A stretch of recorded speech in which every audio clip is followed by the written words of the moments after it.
Good evening, good morning, good afternoon, as the case may be, all across the globe and beyond.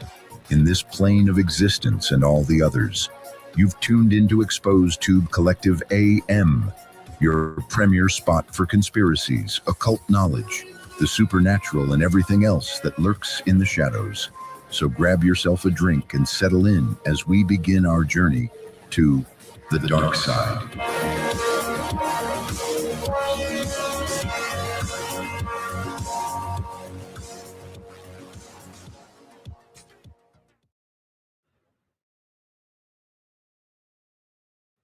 What's up, everybody? Here we are once again, the Exposed to Collective. Astrology, palm reading, and other topics. Love and respect to everybody up in here. So we're gonna just do what we're gonna do. What's up with it? Torta Pounder, OG Smalls, Torta in the casa. That's right, OG Smalls in the casa. You know what's up.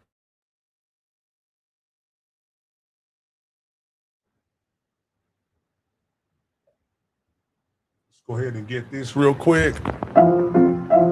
Let's all go to the lobby. Let's all go to the lobby. Let's all go to the lobby to get ourselves a treat. Delicious things to eat. The popcorn can't be beat.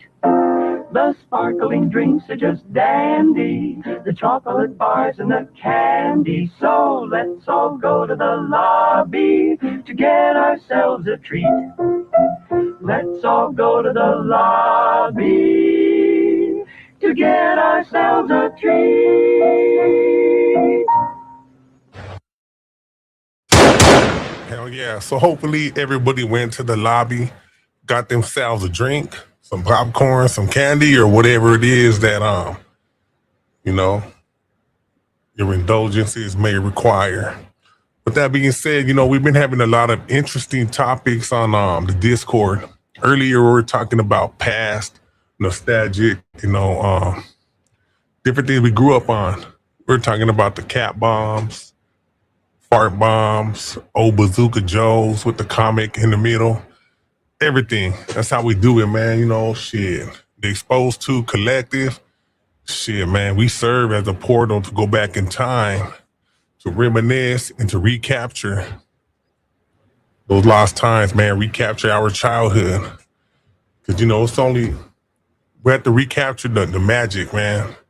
And I always believe that I'm a fierce advocate for that. Anyway, what's up, everybody? What's up with the Peaceful Sasquatch, Miss Yaya, Mr. Oxford, Mr. Oxnard? I said Oxford, tripping. Mr. Oxnard. I was thinking about an Oxford dictionary right now for some reason. Because you know what? People were talking about astrology over there on the other Discord. So, we could talk about that. Mr. Boxnard. I said Mr. Oxford. Hey, I'm thinking about Oxford shoes and Oxford dictionaries and shit. I said my Mr. Oxnard, homie. Let me see. Ill-mannered. Let me see. Pepe Martinez, what's up with it, homie? E.T. the Murder Gang. You know what's up, homeboy? We won't stop, man. We up in here, man. We ain't never gonna stop. And that's what people hate. They despise us for that. Let me see. Oh, Smalls. So yeah, when it comes down to astrology, palmistry, exposed to, man, I done delved into that shit a lot of it.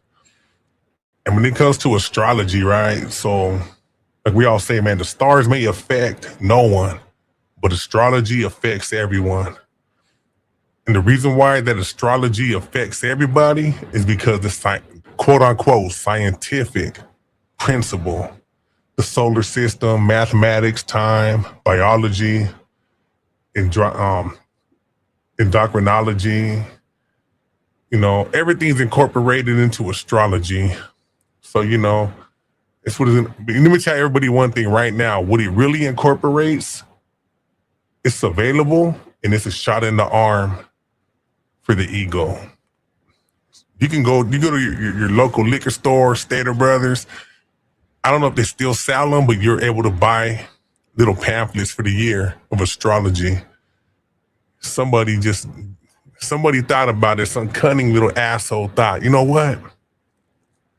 I'm going to go ahead and, make a little pamphlet for astrology.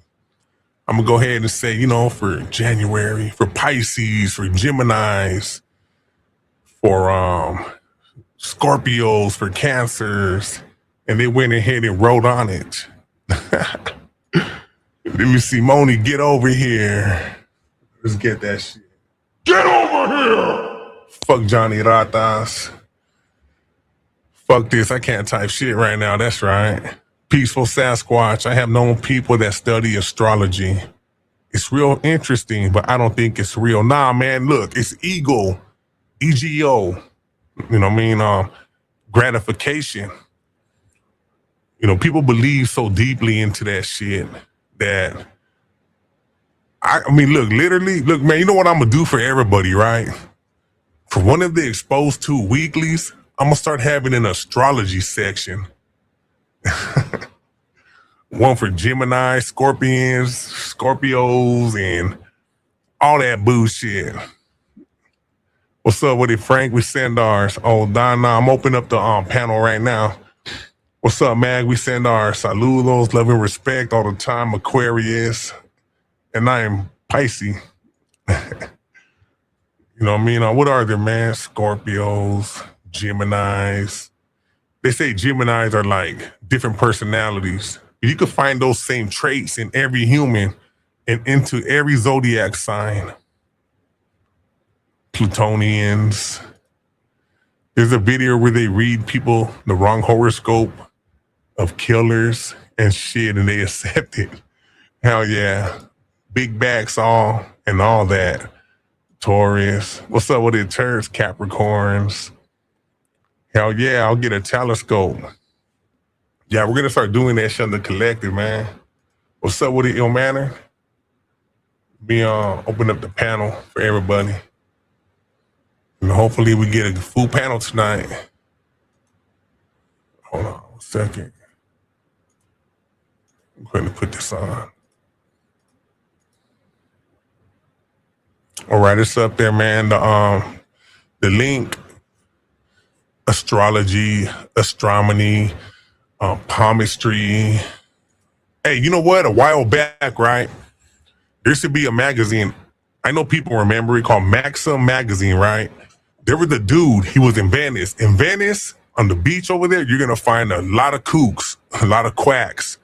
And you might find some who are genuine, right? But you know what they were doing at the time? Let me know if anybody heard of this. There was a man out there, he was reading butt lines, ass lines. What's up with it, Frank? Sandar's homie? Frank, can you hear us? Yeah, bro. I was just checking my microphone. What's up, bro? Oh, okay. Yeah, I hear you now, homie. Right here chilling, man. I was telling everybody a while back in Maxim Magazine, there was some man in Venice. He was over reading, not the palms, but the butt lines of people. I was like, nah, homie, that fool, he's on some perverse shit. He wanted to see some. I'm going to look that shit up, man, because that was a while back, man. Remember Maxim Magazine, Frank? Yeah, I remember Maxim. Maxim. That was like a man magazine. Yeah, man. A man magazine and shit. Yeah, it was a Maxim was a trip. It was a manazine. Yeah, a magazine. And then you had FHM. I remember that shit. Yeah. That shit is crazy. Man, look, so here's the thing about, like, how can I say this, bro? Because I think that there, like you said, I agree. There's certain traits, like, you can find every single trait in a human. The only thing is that, we tend to gravitate towards those things that align to, like you said, our ego or what we think of ourselves. You know what I mean? Yeah. But at the end of the day, man, if you take the time to read each individual fucking horoscope, that could be you. It could be you. Fuck yeah. Anyone. Just change the fucking sign and it's the same shit. You know what I mean? Yeah, that's for real. I did that shit when I was younger, right? I was like, hold on, man. I'll be reading horoscopes and all these magazines. I'm like, hold on. I can pick and choose everything and apply it. I'm like, man, hold on, man. So that's some gobbledygook bullshit. Do you think so? Let me ask you this, because like, I don't believe in like the horoscope, like the fucking like fortune telling aspect of it. But do you think that, like, the stars and like their alignment, like when you were born, like and how they were aligned. Do you think that that has any bearing whatsoever? What are your thoughts about that, man? As far as I go, look, man, I believe it's just a shot in the arm for the ego, right? Uh-huh. Um, a lot of people want to believe. A lot of people, they want to keep their cherished beliefs intact. Mhm. And there's a lot of crafty cookies, little sharp cookies out there, right? Who could prey, Prey, upon Yeah. humanity and tell them what they want to hear. And a lot of people believe in the occult. I mean, there's a lot of truth in the occult, the hidden, right? There's some truth in it. But there's a lot of sharp hucksters out there who will prey upon humanity's need for ego fulfillment. And I believe astrology has been it's been manipulated to the point where all these people go out there and they make lots of money on their insecurities. That's how I see it. I think people who believe in it so deeply, I think some people are, I don't know, I think it's insecurities, man. Unfounded. Let's get it right though. Unfounded insecurities. It could be a subconscious thing. And a lot of people have a need to believe. So I believe when people go to these so-called gurus of astrology, I mean, I think they believe in it so much because it's supposed to be the hidden, the occult, and attributed to, a lot of the hidden. Yeah. And if there is any truth in it, only that person will take it. And I think some people, it's like a curse. And a palm reader and astrologist can actually curse somebody or cure somebody. Yeah. Like if you give them like a good fortune, they're gonna take it and run with it. Or you can tell them an omen is coming and there's gonna be trials and tribulations in your life. And everything that happens to that person, they're being cursed unknowingly. Yeah. It's the same with astrology. That's what I look at it. No, I agree. Like as far as like the practice, like I said, the practice of using like astrology towards like fortune telling and being like a fucking seer and shit. I that part that's all crackpot and Yes, shit. yeah. But me what Yeah, I believe that's guess crack. That's some kook shit. yeah, but here's my question. So I do believe though, and maybe I do believe that some things like star alignment, it's not going to predict your future, but it may have some bearing on like your personality. I'll give you an example. Like how lunacy, that's where it comes from, right? Because Yes. the belief that it had to do with the moon, right? And lunatic and the moon. So there's like an association to that. But also, like, how women, if they go out into the wild, like their periods will align.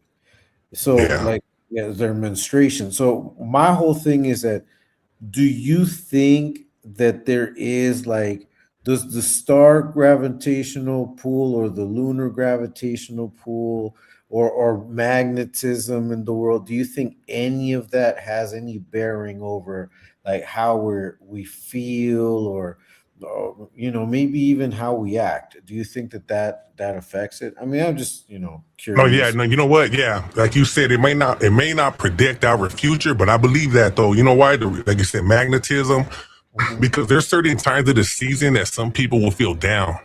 There's Yeah. certain times of like the seasons, like I feel like, man, I ain't digging this shit, man. It's like magnetism, but there's other times of the season when I'm enlivened. I'm like, hell yeah, I'm ready to go out and do whatever. Like, I mean, just live. Yeah. And like you said, the menstrual cycle, it does. I believe that has a lot to do with the lunar cycle, right? It's like Yeah, exactly. certain animals are attracted to full moons, and Hmm. they say the full moon, it like dictates the tides. I believe Yes. that. Nah, yeah, I believe that 100%. But I believe that also that I don't believe, but I know there's a lot of sharp hucksters who have taken advantage of those beliefs and they corrupted it, and that's where like the modern astrology comes from. You go to Stater Brothers, the local liquor store, and they sell those little pamphlets of astrology. Right, right. That's where I believe it became Yeah. bullshit. But what you're talking about, I believe in that 100%. As far as like the Okay. menstrual cycle being affected by magnetism, hell yeah, I believe in that 100% because through biology, it shows that all of our bodies, all of our bodies are magnetized. We're one with the universe, with the Yeah, cosmos. like the alkaline and all of that. Yeah, Huh? yeah, I believe that 100%. As far as what you said there, 100%. But there's a lot of kooks who have corrupted it, and that's what I don't like. I can't stand them people that corrupt it. Yeah. Yeah, hell yeah, no doubt, homie. Joe Below says, "Seekers due respect. I don't think it's possible from a scientific perspective. I think that there are some scientific studies about that, Joe, about like how the Earth's magnetism, depending on like it can affect you. I mean, even like animals, like for example, certain animals have like very like developed. I don't know which bird, like the like its beak, and its beak it had like a very ultra fine sensor towards magnetism, which directed its course of flight. So I Yeah, just yeah, I think that there are like certain wavelengths, magnetisms, yeah. gravitational pools, whatever they are, that can have some effect on you. I think it can. No, I believe that too. As far as like Joe Below, as far as like from a scientific perspective, it's like this: like, whose perspective is the scientist behind it? Are they funded by the government? We all know the government is gonna gobbledygook everything up and try to, downplay everything that is truthful. You remember Fate magazine, FATE? I Yeah, don't. yeah. Okay, there was a magazine called Fate. Now they used to have a lot of stuff in there. Some of it I didn't agree with. But it showed also not only that magazine, but they had showed like scientists who worked with the CIA and the FBI. It goes back into that type of shit that they try to downplay everything that science cannot actually comprehend. So like when it comes with animals are very in sync with the universe. I mean, they're sensitive. They're like sensitives. A lot of people who would consider themselves to be like palm readers, they're called sensitives because they're so sensitive they could pick up certain vibes from humans. And they could see. Some people could see energy. So as far as that goes, they'll be called whatever you call a spiritualist. And science, at one time or another, Joe Below, has been considered magic. Science, at one time or another, has been condemned, and people were actually burned at the stake because of their beliefs. And later on, science actually showed what they were talking about was true. Yeah, and you know what? Like, I think that sometimes we just don't, because we don't have like the right name, or we don't know its exact function. Exactly. We may be seeing things that are more natural than they really are supernatural. Although I do believe in the supernatural. I do think that there are aspects of the creation of our essence, of existence, whatever you want to call it. The creation. What I mean by the creation, I mean the universe and everything in it, right? So, I think that there are some things that happen in the supernatural that we're never going to be able to explain. I do believe in spirituality, but that's just me. But Yeah, as far yeah. yeah, but as far as like, for example, the look, I don't know if you've ever seen like the experiments that they've done with like dolphins, like with like sonar, where they can identify not just the fucking shape, but even like the color of an object, even though there's like there's something, like a wall. They'll put like a divisor, but on the other side they'll put like a shape, and the dolphin will use its sonar, and it'll identify like what it is and what it was. So I think that a lot of times humans may have like maybe like a very well defined sonar, but but the way it comes across is that they can see through shit, like they can see auras, but we take it more as like a supernatural type thing, where it might just be an overdeveloped fucking gland and shit. You know what I mean? Yeah. I don't know, bro. Like No, sometimes I think about shit like that. no. Hey, what you said, I'm right here. I'm nodding my head in agreement because it's like this, right? exactly what you said. Every human has the potential to be sensitive to these forces. I say sensitive, whatever, it comes down to semantics and certain terms. Certain terms, people can take certain terms as being different, But like you said, there's like a block. Animals can perceive. Animals are not being fed a lot of the bullshit that we're being fed that calcifies our pineal gland, if you would like to say that, the third eye, right? Yeah. That's why animals are very sensitive. I mean, shit, they can hear the ambulance. They look at their ears that they're hearing. They hear an ambulance. They could pick up like certain things, earthquakes coming or certain disasters coming. When the average human, I mean, shit, man, I think this, I look at it, right? I believe there's a silent war against humans, right? To like dumb us down.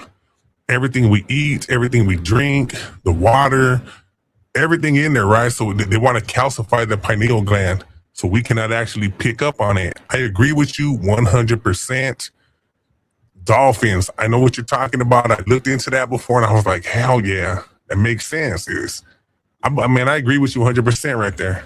And I believe every human, it's just everybody, man, everybody, as far as especially the exposed to family, man, start taking back. You know what I mean? It's about your health, decalcifying that pineal gland. I mean, some people can hear it, they can run with it, they can apply it. And to those who do, much love to you, man. It's not easy. And like you said, the supernatural, I like calling it the supernormal because I believe all them things that are considered supernatural they're really the supernormal when you can perceive it. And not everybody can perceive or see certain things as far as energy. And I agree with you 100%, homie. And you hit it right there, man. Oh, hell yeah. Yeah. Anybody else want to jump on the panel or drop the link? Go ahead, Frank.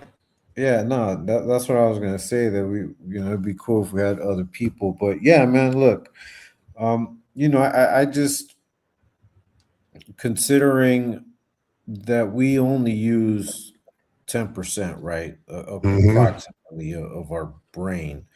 And like I remember I told you about that movie Lucy, man. I don't know if you've seen it yet. Yeah, I remember you told me about it. I haven't seen it yet. So I mean, I just find it interesting to think that maybe all of this time when people talk about like the supernatural, being able to perform miracles, things like that, it really is more of us unlocking the brain. I think that we definitely have a lot of stored how can we say, like, gifts, talents, abilities that are stuck in there. And it's through the unlocking of these portals in our own brain that we become like more aligned or more in tune with these other forces, these what external forces, whether Yes. we're calling it, like you said, the supernormal, supernatural, the heavenly, whatever it is, the spiritual aspect. I think that those are all just names for different levels of understanding and of comprehending, like when we are able to see these things, understand them, and view them because our brain has opened up. I think that that's the problem, is our brain is closed, man. Yeah, I agree. I believe our brains are closed, and once it opens up, I think some people get scared. I think some, you know what? Let me tell you like this: a lot of people who have done drugs, right? I was never into drugs and shit, but people who do drugs, it expands the subconscious temporarily. And a lot of them people who do drugs, right? Like LSD. What's that other one they talk about? I forgot what it is. Mike Tyson said he did it. A lot of people say they do it and they hallucinate type shit. If anybody knows the name, let me know. Yeah, I forgot. Yeah, if anybody knows the name, when everybody talks about they did this certain hallucinogenic thing, right? I forgot what the TM. I don't know. I don't remember, right? Oh yeah, DMT. There you go, Joe Below. So a lot of people who do DMT, they say that they see different things, right? I never heard anybody say they had a bad trip on DMT, but I believe that the superior mind can actually tap into those into that world by will. You know, through through exercises such as deep meditation. Actually, I mean, when I say deep meditation, it's like some monk type shit. I'm not talking about just sitting there for like 5 or 10 minutes. I believe you have to cleanse your body, do some meditations, fast. Fasting is really good when you meditate. If anybody knows that. Yes. So anybody who's into meditation, meditate while you're fasting. Your body's gonna be pure, it's gonna be clear. Drink distilled water, whatever you're gonna drink it, man. Just get hydrated, fast, and do what you have to do. There's a lot of techniques out there. I'm sure you know, Frank, different techniques. Some techniques might not work for you. If you're deeply religious, use those techniques. If you're deeply religious, whatever you truly believe in, use techniques that coincide with your belief, and it will assist you in your meditations. And you know, and that's the thing, bro. So look, so I how can I say this? Like, I don't consider myself religious, and I think that that's the reason why. Like, I've had a lot of, how can I say, like, discoveries or openings where, you know, of understanding. Like, my understanding has grown further because I'm not inhibited by, you know, the laws of man. And I think that that's the Right. problem with religion. Is religion is meant to keep you in line. The laws of man, yeah. Right, yeah, and just to limit the knowledge and the power to the elite of whatever group it is, you know. So I don't believe in that. And I think that you have to stop being religious and become more aware. Like, you know, Spiritual, like, right? yeah, spiritual awareness, but I think even physical, bro. Like, because Yeah, of even when course. yeah, when you're aware of how you feel physically, that also allows you, like, if you're good physically, that allows you to be much more in tune with like the spiritual, whatever, psychological aspect. Because if you're going through pains and stuff, your focus is going to be there. Yeah, that's facts. I agree 100% when you say that. Like, like when I tell people that, like, whatever you believe, man. I mean, like I always say, you have to transcend the common denominator of what you actually believed. You could call it spirituality. Everybody has their own path. Whatever you feel is working for you. And like you said, man, as far as like religions, those are man-made, man, and they're meant to hold us in thrall, man. They keep mental fetters on us. I believe that. Everybody's gonna have their spiritual path, if you want to call it that.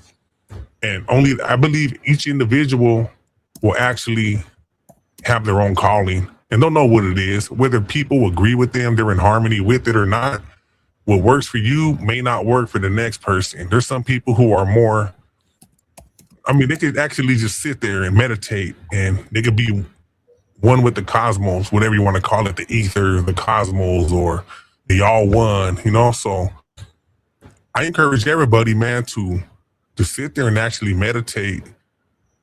Yo, man, I said, I see Mexican elves when I do psychedelics. Shit, I never done no psychedelic. I never will. Get your man tripping. See my. So yeah, man, I encourage everybody, man. Don't be limited. Don't be limited, man. Open your mind and just travel the past unknown. Yeah, and if you you know, survive, I'm a yeah, firm believer, bro, that, you know, and I was, as a matter of fact, I've been saying it in my lives, like, you know, whatever it is that you believe in, you got to test it. You got to put it to the test, bro, because I that's what you believe you. believe in. You know, that's I what you believe that believe 100%. in. Yeah, if that's what you believe in and you stand on it, and you know that's the hill you're gonna die on, you better make sure you're gonna die on the fucking real hill. You know what I mean? Not some fucking man. Nah, that's facts. I mean, I believe the same thing, man. Because you know, throughout my life, man, I've studied a lot of stuff in my time, and I questioned everything. I looked at myself. I held it up as a mirror to myself. There's a lot of things that I've done in my solitude that, you know, it's personal, that I just keep to myself. I have written on it. I've kept like journals on it that I still have to this day. My personal journeys on certain things, certain meditations that I'll keep, you know, I mean, I keep them in journals. As far as like, you know, putting them out there to the public, it's something that only I would know what it means. Yeah. So I'm sure a lot of people have done that. And no, that's my path. That's what I found. So yeah, man. Everybody, man, shit, find your way. Peaceful Sasquatch, which is supposed to be synthesized peyote. Very interesting spiritual stuff. Yeah, I never done peyote. I've never done psychedelics. None of that shit. Let me see. OG reminded me to microdose. What is it, microdose? Peaceful Sasquatch said, I like mushrooms for depression, but they are scarce in my area. Hey, have you ever done mushrooms, Frank? Yeah, man, look, so I do mushrooms. Mushrooms is I think you have to be in a pretty, like, just like everything that's psychedelic, you have to be in a pretty good mood. Like, you should be Yeah. okay. If you're going through some shit, it could help, but it could also be like a bad trip. Okay. We did peyote once over there in San Diego because my ex-girlfriend's cousin was like really heavily involved in like the tribe around that area. So so we went out and we camped out for like 3 days and we tried some like in the form of like a hot stew. Yeah, so I tried that.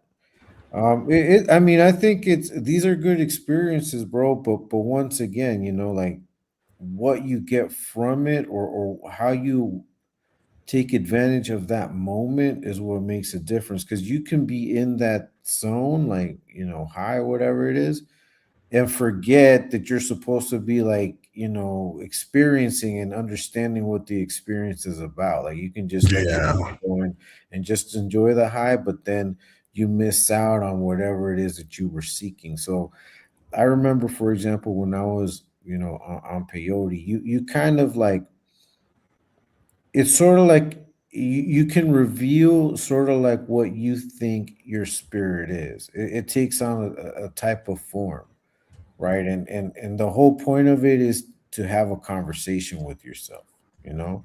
Yeah. So I you know, would I do it again? No, I wouldn't do it. I don't think I need it. But I think that at that time, because I was lost, whatever, sometimes you just need like a you know, like a, what's it called, the brújula, the fucking Okay. the what's it called, the one that points north all the time, the, It points north. yeah, the little thing, the little device that always, Oh, the compass, the right? So compass, the compass yeah, type shit. so Yeah. it's like a, you know, it's supposed to be like a spiritual compass type thing, man. Okay. Yeah. Yeah, Hey, so you know what, that's what Frank? What you said right there, though, right? I mean, you said it right there when you said it depends. Most people try to do it and they have a certain trip they want to take, but then they lose focus on what it is and they just enjoy that. So yeah, I agree right there. Hey, what's up with it, Mike Murillo? We got Mike Murillo on the panel with us. What's up with it, Mike? How you doing, homie? AT, what's up? It's all good, homie. Oh, we can't hear you. Yeah, I hear you now. We got Frank and then we got Mike Now on the better? panel with us. Yeah, I hear you now. What's up, Mike? Can you hear us? If you can hear us, Mike, we can't hear you. I think it's your audio. Okay, one sec. Okay. Let's see. Peaceful Sasquatch said, I'm not interested in tripping. I just want to walk around feeling bad. That's right, Peaceful. I tried Sherm one time a long time ago and threw up. Threw up on that shit. Yeah, that shit's nasty, homie. Sherm. Why you want embalming fluid and fucking tranquilizers in your body? That's crazy. You hear me better now? Let me see. Yeah, we can hear you better now. How you doing, homie? All right, how about yourself, guys? Shit. Yeah. We had a little late dinner tonight. Oh, that's right. Hell yeah. We was over here talking about. Some tight shit. Yeah. Have you heard the conversation or no? Yeah, I caught like the last 10 minutes it was I was trying to log in, but brief me up real fast. Yeah, you sound kind of far away a little bit. You're a little choppy. Yeah. That's better. Go again. Okay. Now I'll try to see which one. I had the little headpiece thing right here. I guess it wasn't working too good. I'm Okay, in the you sound car, better so now. yeah. Yeah. Oh, okay, cool. There we go. So what do you think, man, about like psychedelics tapping into the other world and shit? Yeah, that's a trip. I was that DMT that you guys were talking about. Joe Rogan does a lot of that he Yeah. swears by, and there's that other stuff like the ayahuasca, Mm-hmm. and mushrooms and all that stuff. I mean, when I was younger, back in high school and stuff like that, I used to, do acid and mushrooms. I used to love it. I mean, it wasn't bad. I never really had a bad Yeah. trip. I was always chilling. We would go down to the beach and shit. About 20 of us go walk down the beach and just trip out. But like I think Frank was saying too. Yeah, I think they said that the average human uses like 7 to 8% of their brain capacity, and then smart motherfuckers like Einstein and all them dudes, they use like 12 to 13%. So it's like, what the hell happened to all the other 80% that our brain can function at? And like how you guys were saying, you could tap into certain things. I think we've just all forgotten, or maybe we got our stuff erased, because look at all these people like psychics or the remote viewers, or even those people that have, what do they call them? They have like autism, but they're like, they call Savants? them another savants. There you go, savants. There's one kid, he's a savant, and he did a drawing of, like, I think it was all New York. They took him up in a helicopter, and for about a half an hour, and he was just like surveying the landscape from the helicopter point of view. He went back home, and on these like four big old drawing boards or whatever, he ended up drawing out how he viewed from the helicopter. I mean, it was bitching. It was so detailed and so small and everything. You're like, how in the hell did it? But they just take these mental pictures. They're super smart in certain areas, and it's crazy. So I mean, tapping into that stuff, I don't know. I mean, we all have it. Like you were saying, the pineal gland and all that. Yeah, I believe every human has the potential to tap into the supernormal, supernatural, whatever one wishes to call it. But For sure. this is one thing. The one thing that I'm a firm believer in is that you have to be clear minded. You have to Yes. you have to fast. You have to take out as many toxins as you could out of your body, because toxins serve as a block to energetic. The energy is trapped by these blocks, and the human body becomes very, very corrupted by all these toxins in the body. So I believe if you it depends what your mission is. Some people, look, there's a lot of healthy people out there that do fast, they do body cleanses, but they're not actually sitting there meditating. They don't have an objective to tap into the unknown. They don't have an objective to tap into the supernormal, the supernatural, whatever one wishes to call it. They just do it to feel good, which, hey, all power to them, man. They should feel good. But For sure. when you do those type of fast, those type of cleanses, if you have the objective to actually meditate and tap into the forces, unknown, you're gonna do it. I mean, what's gonna be the outcome? Is it gonna be a good outcome, or I don't know. I mean, it depends the individual's their path that they're willing to take, how far they want to take it to actually tap into those forces.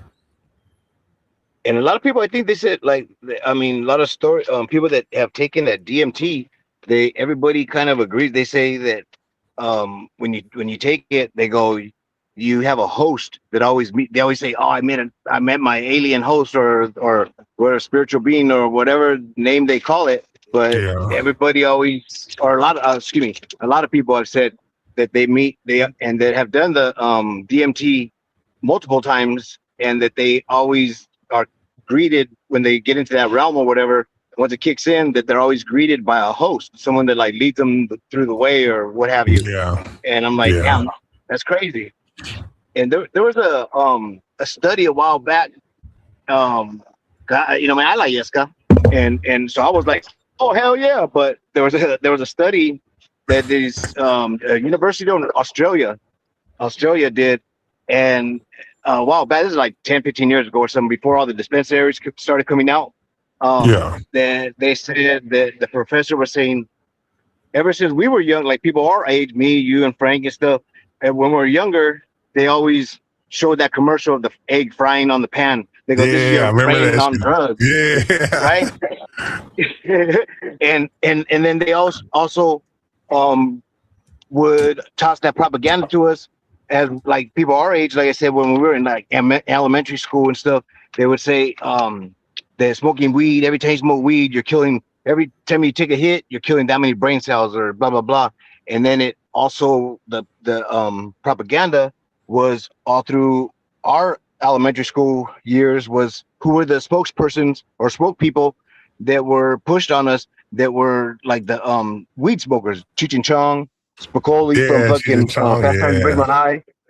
But so that gave the that gave the painted the picture of what you were if you smoked weed, just like, oh, real stupid and slow, and Yeah. the Spicoli, you know. But some people like me, I'm a functional pothead. You know, I get work done.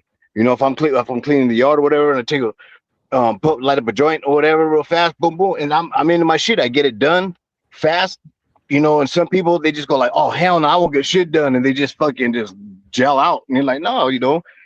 Well, so going to what I was saying about that study, the University of Australia, I think it was, and they did a study on it, and they said the pineal gland, also, they go that people say you kill brain cells when you smoke a weed, and he goes, I have I believe the opposite. He said, when you smoke weed, you're creating brain cells. He said, because that you're right there where your pineal gland, right there where he said it creates your brain cells. When you're young, like 2, 3 years old, all up until you reach like 18 or whatever, everything is new to you. So you're stimulated constantly all day long. Your brain is creating brain cells to make more storage space to retain all this information every day, every day, every day, until you start becoming an adult. And now everything is just um the same. You wake up at 8 o'clock, you go take a shower, get dressed, go to work. 10 o'clock, you get off at 6, you come home, take a shower, go to the gym or whatever, eat. It's a routine. You're not stimulated no more.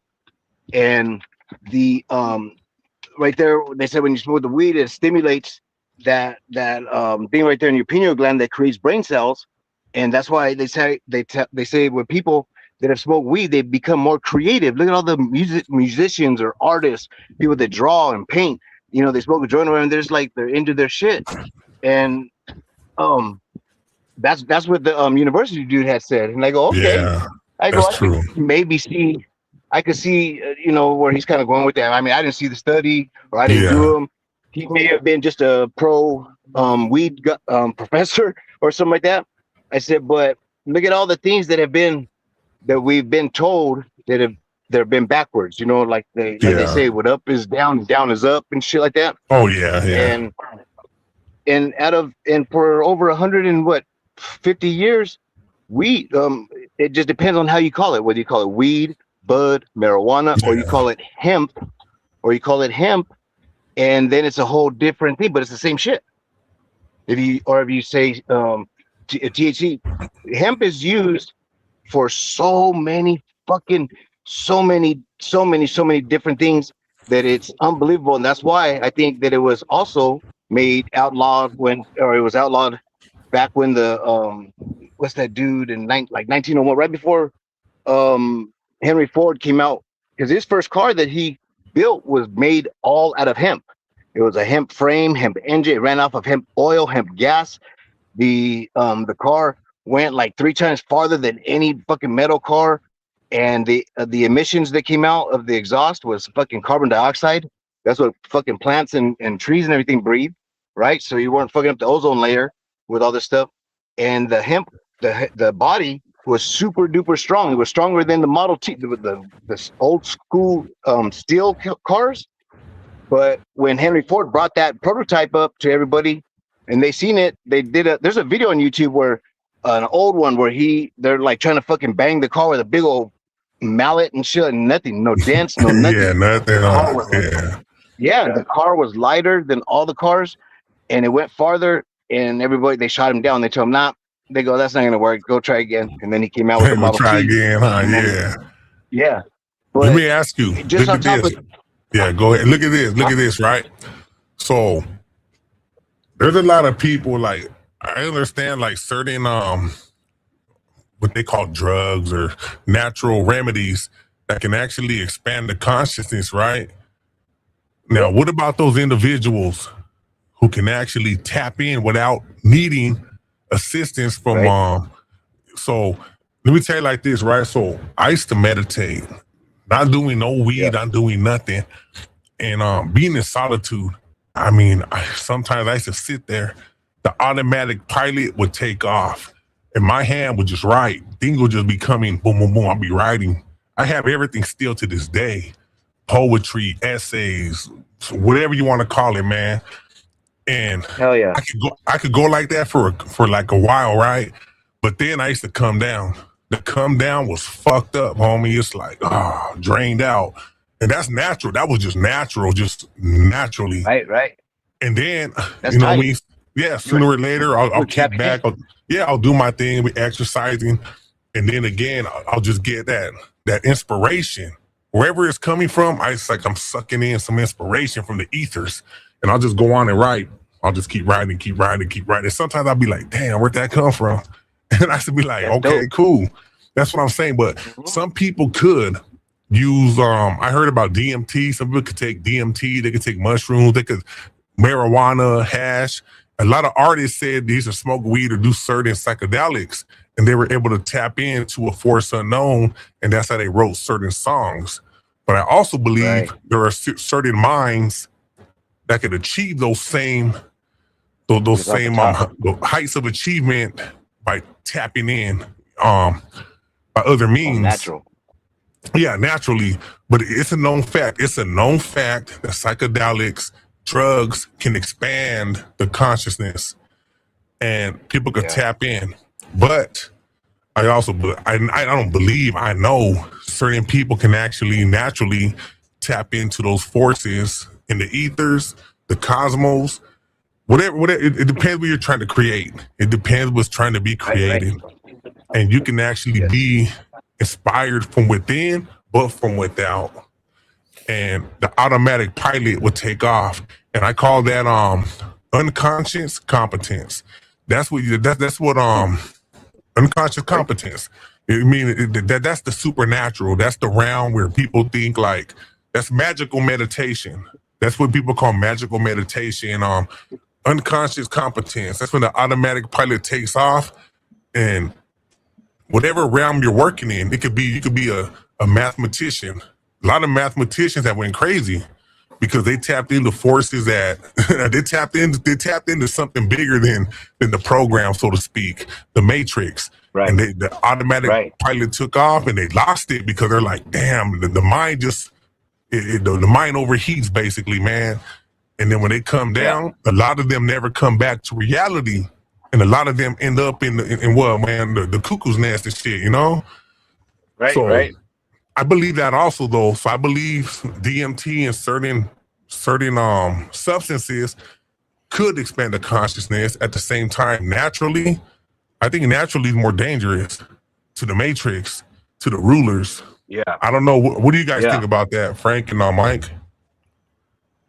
So I think that, I agree. I'm sure, and I know because, I've used narcotics before, but, in my prayer, meditation, in my moments in which, I'm at one with my spirituality, I've seen things. I mean, I that's why, when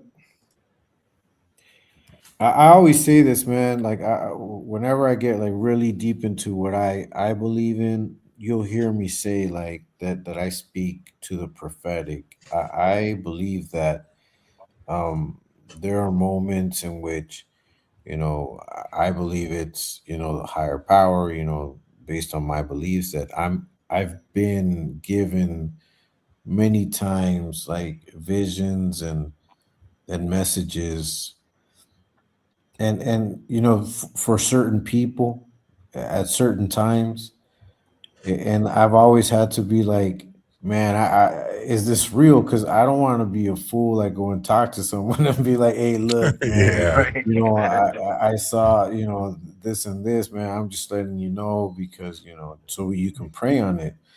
We can pray on it. Like, but I'll always ask for confirmation. Like, I'll always ask God because it never comes from a place like of profit or of ego, or it's always been like, in Yeah. prayer. It's like a message, and I For believe sure. in that. I believe that there is a sense of prophetic, wherever it is that we acquire the knowledge, or some people call it the God spark, the spirituality of whatever it is that's going on in the cosmos, right? So I do believe that you can achieve that without any type of narcotics. But what I think though is that narcotics are like, they're like a booster shot for those that don't have the development yet. I believe that. Yeah, it's a Yeah. booster shot. It's like, this is going to help you achieve it, but it's never going to be as pure or as effective or as clear-eyed as when you're Mm. able to do it through, like, the prayer, through the constant meditation, and you see things a little more clearly, a little more potently, and I think it even makes more sense when it comes through that, instead of like through a narco, psychotic state. But that's just my For opinion. sure. Yeah, I believe that. No, that's You know, yeah, go yeah. ahead. No, yeah, no, I would just say I agree. I agree. Yeah, I believe that too because I mean, look, we all have a calling, right? I mean, personally, and I really believe that certain people, I mean, you don't need a narcotic or any kind of substance to achieve Right. those. I mean, it's like I said, people who do that, they're not an artist. I mean, artists like musicians who do that, and like I said, substances open up the subconscious temporarily. Let's get that. Let's make that Right. clear. It's a temporary Right. experiment. But when someone could do it organically, just do it, with looking within themselves, you're gonna get a come down regardless. You're gonna get a come down because you're opening up, you're tapping into forces, the ether, the cosmos, spirituality, whatever one wants to label it. You know what I mean? Like people have different Right. names. People could say, the dark forces of nature, the black flame, spiritual. No matter what term you use, it comes down. It's the same force. It's the same power. You're Right. tapping into that. You're tapping into that to that reservoir of power. It's all the same, no matter what you label it. And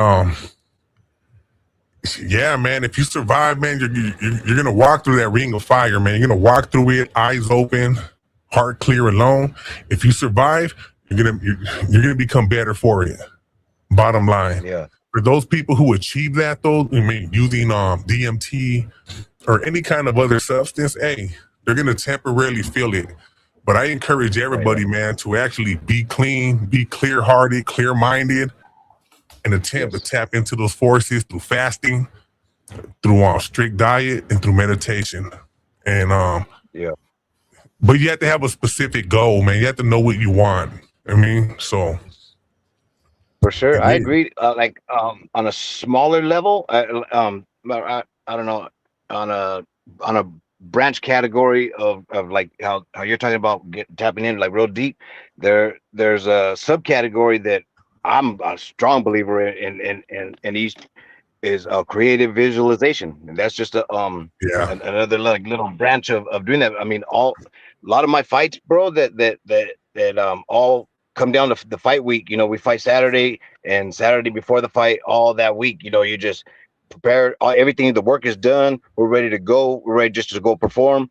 and every night when you go to sleep, you know, just you create a visualization where, and most 9 times out of 10, the nights that we had good nights and came out, the fights went pretty much how I was like trying to dream. Like I'm gonna work my double jab and my double jab cross and a round kick, pow, or a couple leg kicks and then and work off that way. And then as soon as the fight would happen, not until after I go, you know what? That's the way I was all week long. I was thinking I didn't even know nothing about this dude or how he was gonna come out Yeah. or if he changed up. But that creative visualization, when you're like you said, when you just tap into it and you believe in it and you're just 100% believing in it, Yeah. fucking it's Hey, crazy. The mind is you know like what? it Hey, thinks. Mike, you see, there's a lot of athletes, right, who said exactly what you said. A lot of the greatest athletes have said that, from Bruce Lee to Mike Tyson to all of the greats. They visualize it, right? So, hey, man, I encourage everybody, man. So, look, I know everybody heard of the Enochian keys, right? The ninth Enochian key, Enochian, whatever one wishes to call it, different interpretations. It warns of the use of substances, devices, or pharmaceuticals, which might lead to the delusion or subsequent enslavement of the master. The master, let's get it right though, the master being the substance, the master being the drug. So the ninth Enochian key is a protection against false values. Now, a lot of people misinterpret the Enochian keys, right? When it says becoming a slave to the master, that'll be the drug. So a lot of people who get involved in alcoholism and drugs, their master is that drug. Their master is that, you know, that little that little sip of Bacardi or tequila or whatever it is they're drinking. They become slaves. They become slaves to the substance. So that Enochian key right there, which is the ninth one, is, you know, it's a protection against false, you know, false hopes and all that bullshit. And you know, there's a lot of religion, even if you're not religious, but there's a lot of doctrines, right?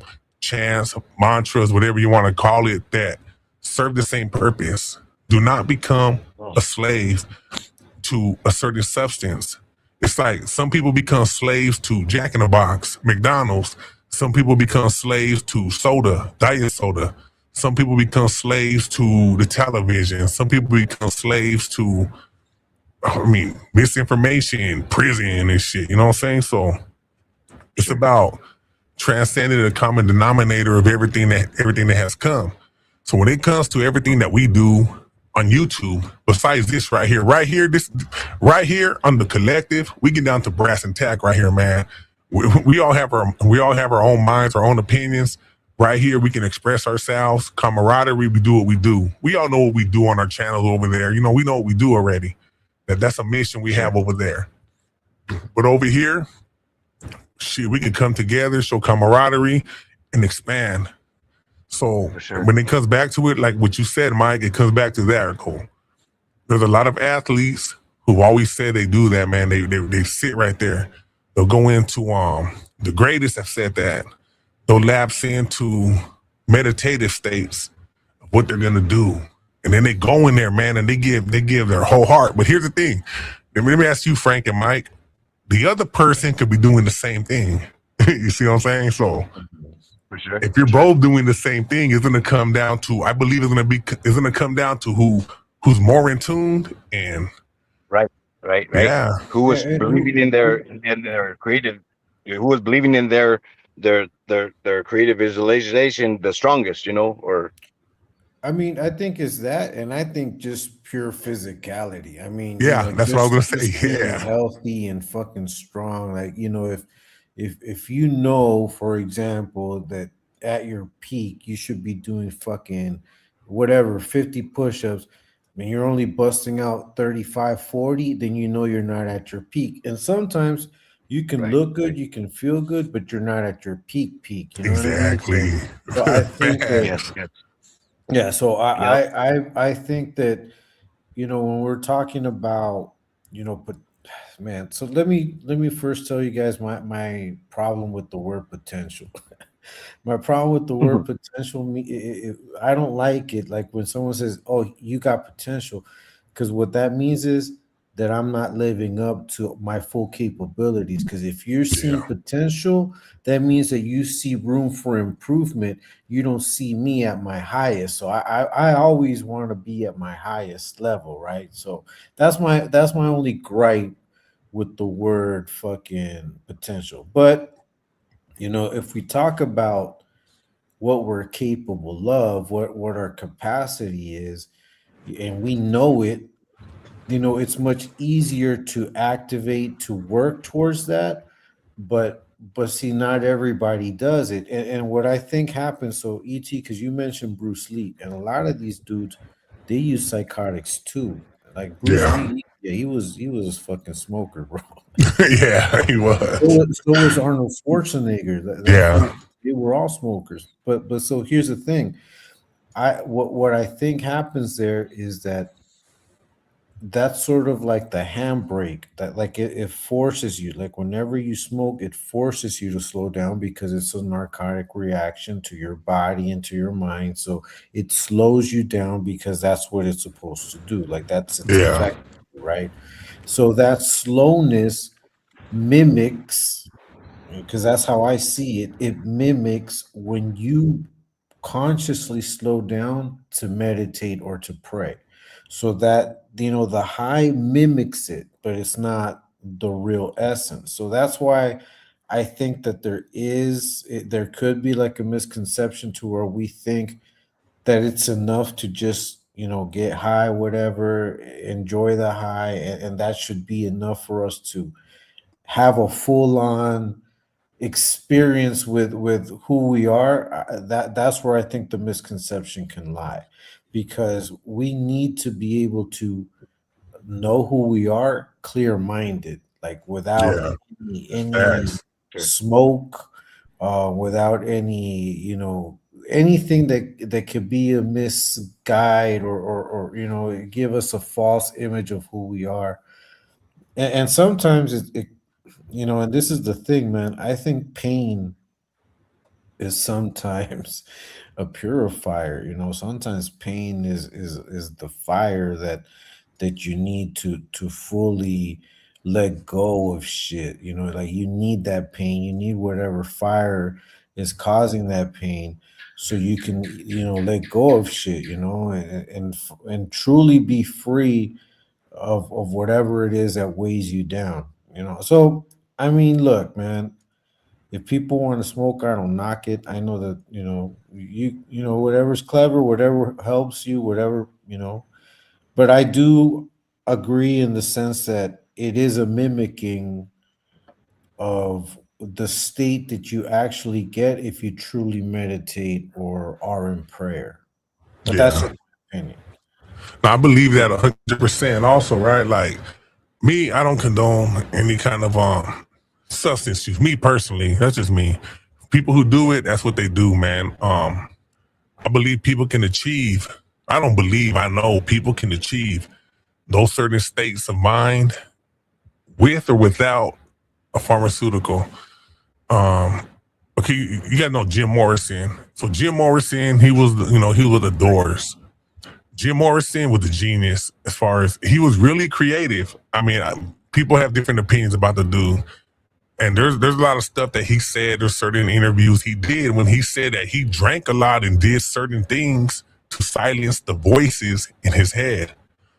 Let me ask you, Frank and Mike, do you think certain people can actually, I mean, they're so receptive and they can pull in and they can hear certain things or see certain things that the average human adult cannot see? Because I believe children can see a lot of stuff that the average adult cannot see and they cannot tap into. Because children are pure. So Pure. Jim Morrison always said that he did. I mean, there's the interviews he did when he was talking, like he did a certain things because he wanted to silence the voices. Now, when I say voices, people might think he's a J cat. He heard, nah.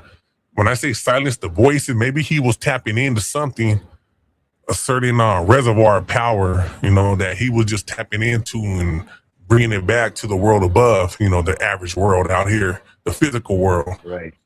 But he's been known to say that he's drank a lot, he's done a lot of psychedelics to escape from the shit he used to hear.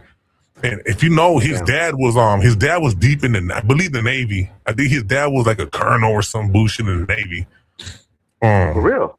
Yeah, he was something he was high up in the Navy. Jim Morrison's dad was high up in the Navy. Jim Morrison rebelled, and he also said that he did certain things because he wanted to silence the voices that he heard. According to that, I don't know if you know about that, Frank or Mike. What would you guys think about as far as him saying that he wanted to silence certain things he heard? Wow. That's I mean, listening to it that way, that I never heard that about him, or that his dad was in the Navy. That's a trip. Because like, who are we then? You know, like you see a crazy homeless person walking down the street, and they're like having a whole conversation with themselves, or they're arguing sometimes with themselves, and you're across the street, and you're like, damn, look at that crazy fucker. You know, who knows? He may be holding a real conversation with somebody. I mean, most of them are probably burned out or whatever, but who knows? There may be a small percentage that they are like hearing some of them voices, or somebody's talking to them or arguing with them, or Yeah. I don't It know. says, yeah, okay, look. So I read a book, or I read a couple of books on him, but right here I just looked it up. His dad, George Stephen Morrison, a decorated United States Navy Rear Admiral and Navy aviator. He served from World War II through the Vietnam War, where he notably commanded naval forces during the Gulf of Tonkin incidents. So I knew his dad was high up in the Navy. Wow. But Jim Morrison always rejected his family. You know what I mean? He always rejected them for whatever reason. But he did say in certain interviews to silence those voices that he used to hear. I think he used to hear from what people would call the archons, the reptilians. I don't know, because he said certain things before. He made a lot of allusions to the reptilians and the archons.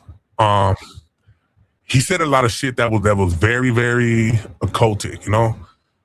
And when I started looking into him more, I was like, okay, I started listening to him. And there's certain, I mean, a lot of people will write books and they'll concoct their own story about Jim Morrison.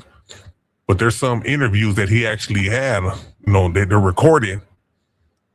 Even if he was on any kind of, substance, I believe he was still able to tap into the ethers, to the cosmos.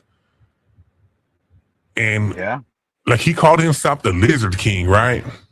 That shows, yes, he called himself the Lizard King, and that shows reptilian connection.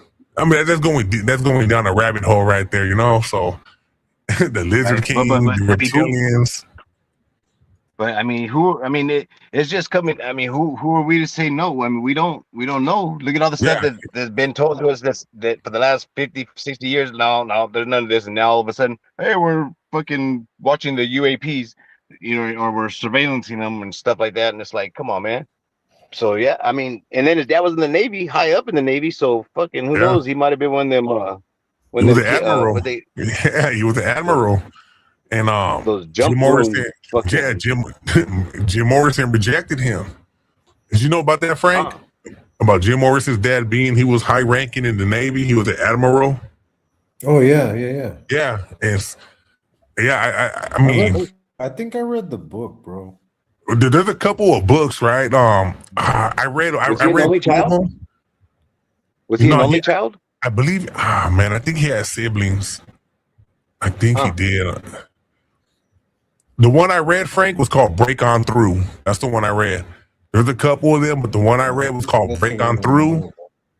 I read that one, man, and I actually went through it a few times, and I was looking at his personal philosophy, and then when I came back out to the world above, man, out here in this world and shit, I started looking at those interviews, and I was like, okay, because I remember I read them in the book, and I looked at them, I heard them, I'm listening to him say it. And I'm like, damn, he's talking about, he's alluding to like some reptilian shit. The Lizard King, I am the Lizard King. And hearing some of his personal poems, I mean, reading them and then listening to him talk about certain things. I mean, he was a charismatic character. He was a charismatic dude, And he touched upon a lot of shit that I've always thought about. I mean, who knows? He rejected his family, though. I mean, he said he rejected him, Oh, interesting. and when I he didn't know. married I some, got. yeah, he married some lady, and supposedly they got on, they wedded in like a witchcraft fucking Yeah, they marriage. had Yeah, a you know what I'm talking ritual. about? Yeah, Yeah. they had a So ritual wedding. yeah, they had a ritualistic witchcraft wedding. Yeah, so Wow. yeah, so Jim Morrison, he was in tune with the occult.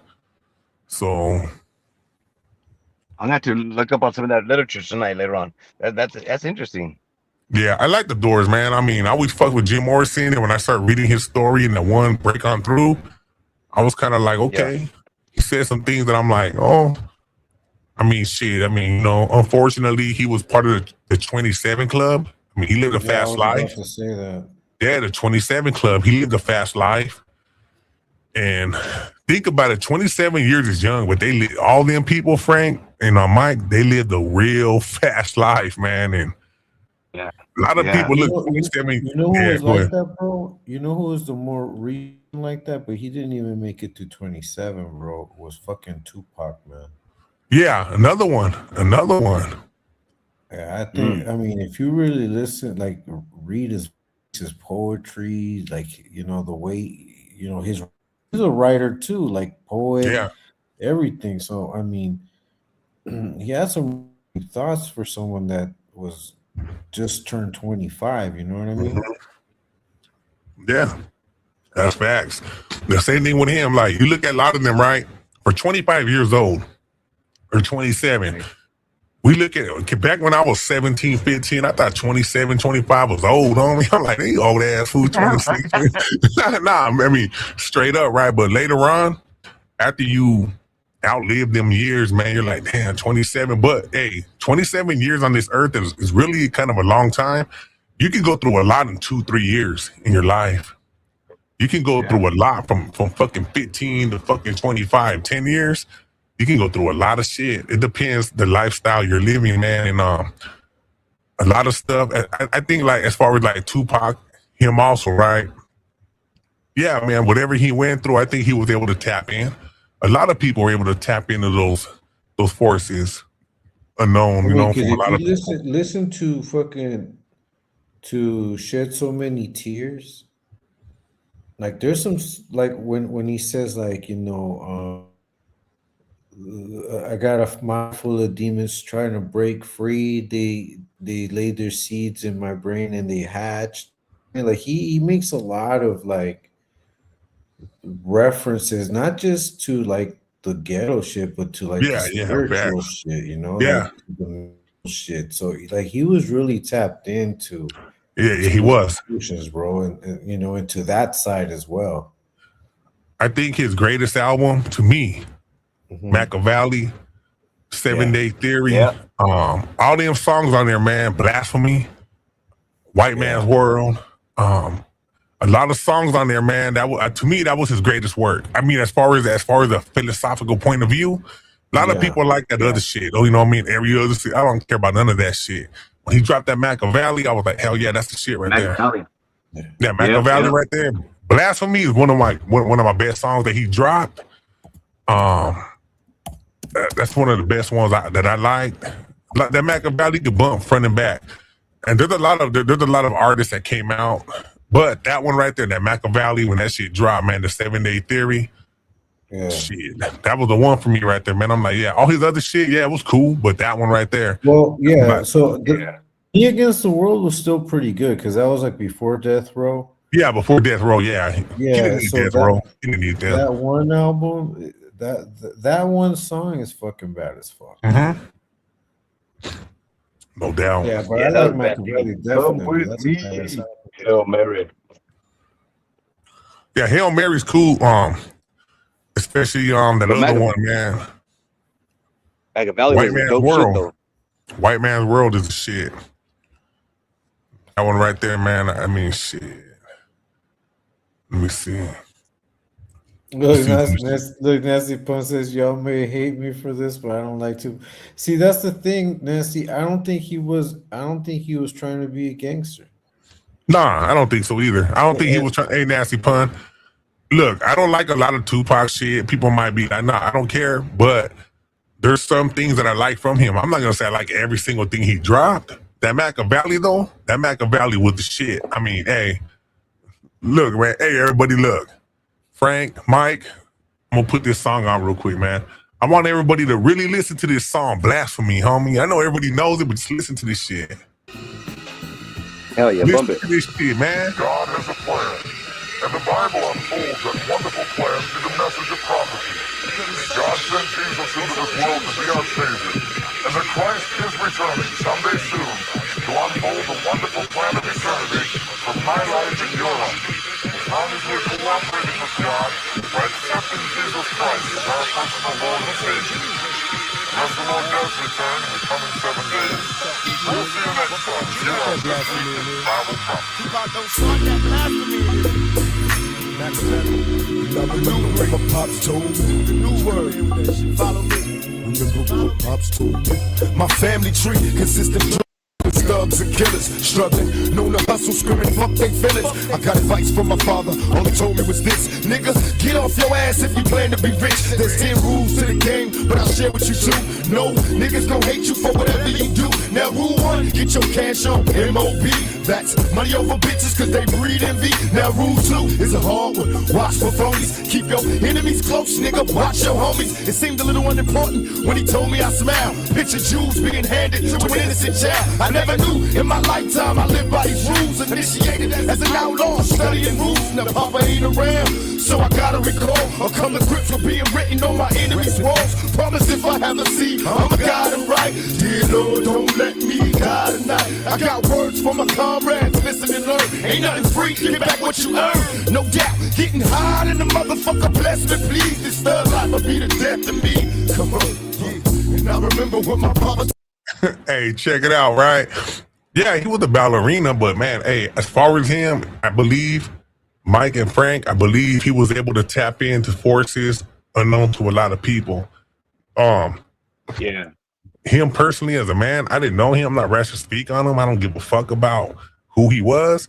But as far as what he brought to the table, as far as certain songs that I say I feel, I can't take from that from anybody. Let's get this shit. Told me, remember what my pops told me. Blasphemy. Enough of them are still in the name of the Lord. Them are telling us right how them are Remember what my pops told me. in the name of the Lord. They saying while the people in the ghetto. We probably in hell already. Our dumb asses not knowing every. Hey, this part right here, man. Body kissing ass and go to heaven ain't going. Put my soul on it. I'm fighting devil niggas daily. Plus the media be crucifying brothers severely.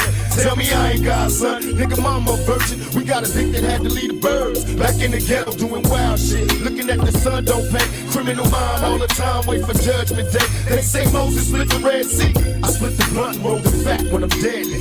Babylon beware. You hear that? Babylon beware. Coming for the Pharaoh skis. Retaliation, making legends off the shit we did. Still bullshitting niggas in Jerusalem, waiting for signs. God coming, shit just taking the time. Living by the now while the water flows. I'm contemplating plots, wonder where the thought to go. Brothers getting shot, coming back, resurrected. This that raw shit, nigga, check it. That raw shit. And I remember what my papa told me. Remember what my papa told me. Blasphemy. Enough of them are still in the name of the Lord. Them are telling us. Have you ever seen a crackhead? That's eternal fire. Why you got these kids' minds thinking that they evil while the freaking is wicked? You say honor God's people, should we cry when the Pope die? My request, we should cry if they cry when we bury Malcolm X. Mama, tell me, am I wrong? Is God just another cop waiting to beat my ass if I don't go pop? Memories of a past time, giving up cash to the leaders, knowing damn well they ain't gon' feed us. In my brain, how can you explain time is BC? It's hard enough to live now in these times of grief. They say Jesus is a kind man, but we should understand times in this crime land. My third nation, do what you gotta do, but know you gotta change. Try to find a way to make it out the game. I leave this and hope God can see my heart is pure. Is heaven just another door? I leave this here. I leave this and hope God see my heart is pure. Hey, look, man, I don't care what anybody said. That shit was hard right there. Hey, you know what? No. Hey, look, I studied a lot of philosophers, man. And Malcolm X, Malcolm Little, he was one of the hardest motherfuckers that ever came. Even though he said in his book, right, he was with the Nation of Islam.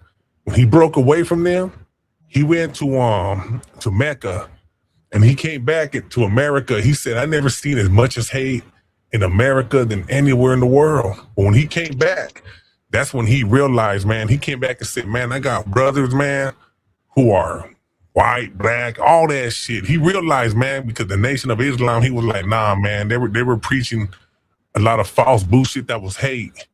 He went to Mecca and he really got in tuned.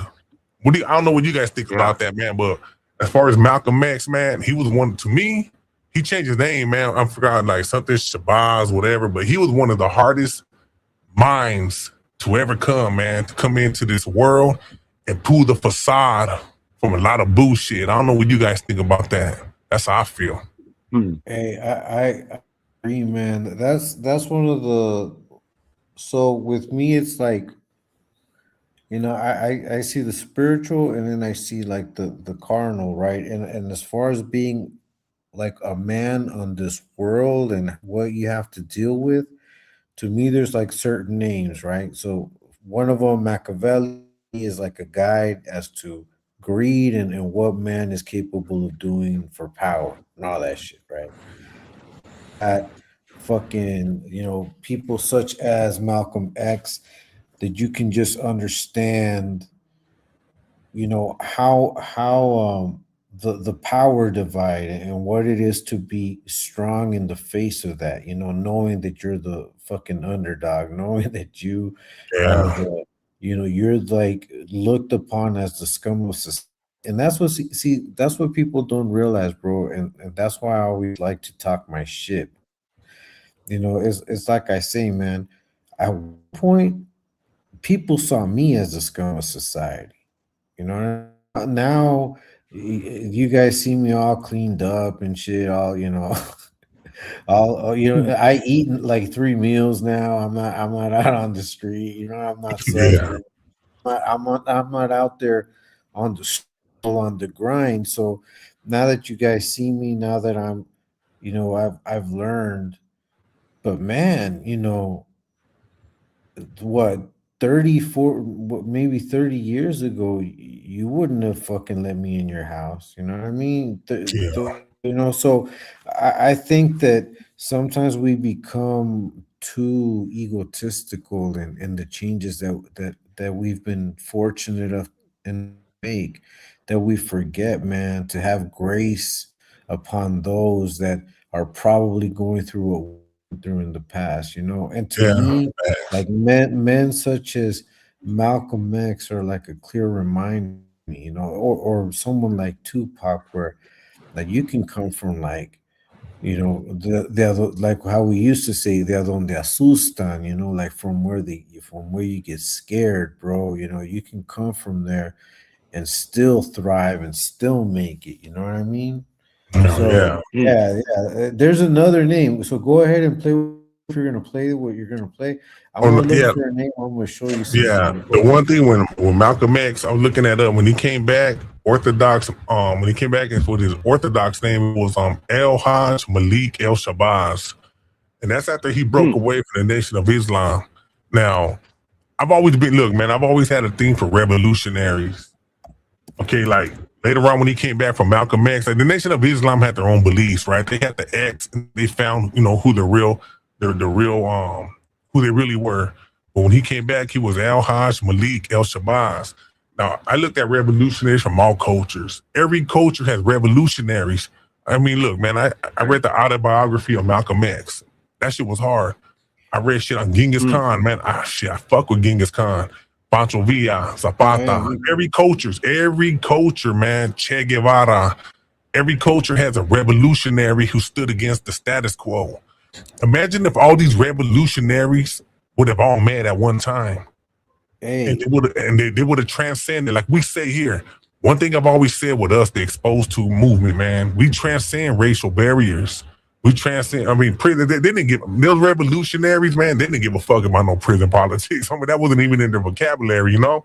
But being on this YouTube shit, man, we transcend racial barriers, prison politics, man. We transcend religious, political ideologies. Imagine if Zapata, Pancho Villa, fucking Malcolm, we can't even call him Malcolm X, because before he died, he was on El Shabazz.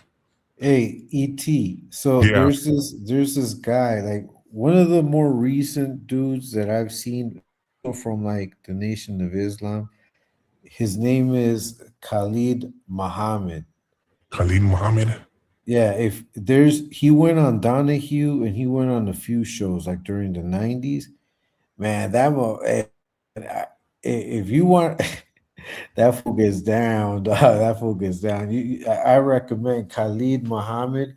I mean, there may be like differences of opinion, of faith, whatever, but I just I can always respect the man that can get his thoughts across and just be like sharp. You know what I Yeah, mean? hell yeah. And look, and he walked into the wolves den like on that Donahue show Yeah, because it was yeah, a of bunch course. of Hell nothing yeah. but white people, and he went in there like it like straight up like hey man, I recommend you watch it. It's like 42 minutes of Donahue trying to fucking make him look like he's the worst ever, Yeah. bro.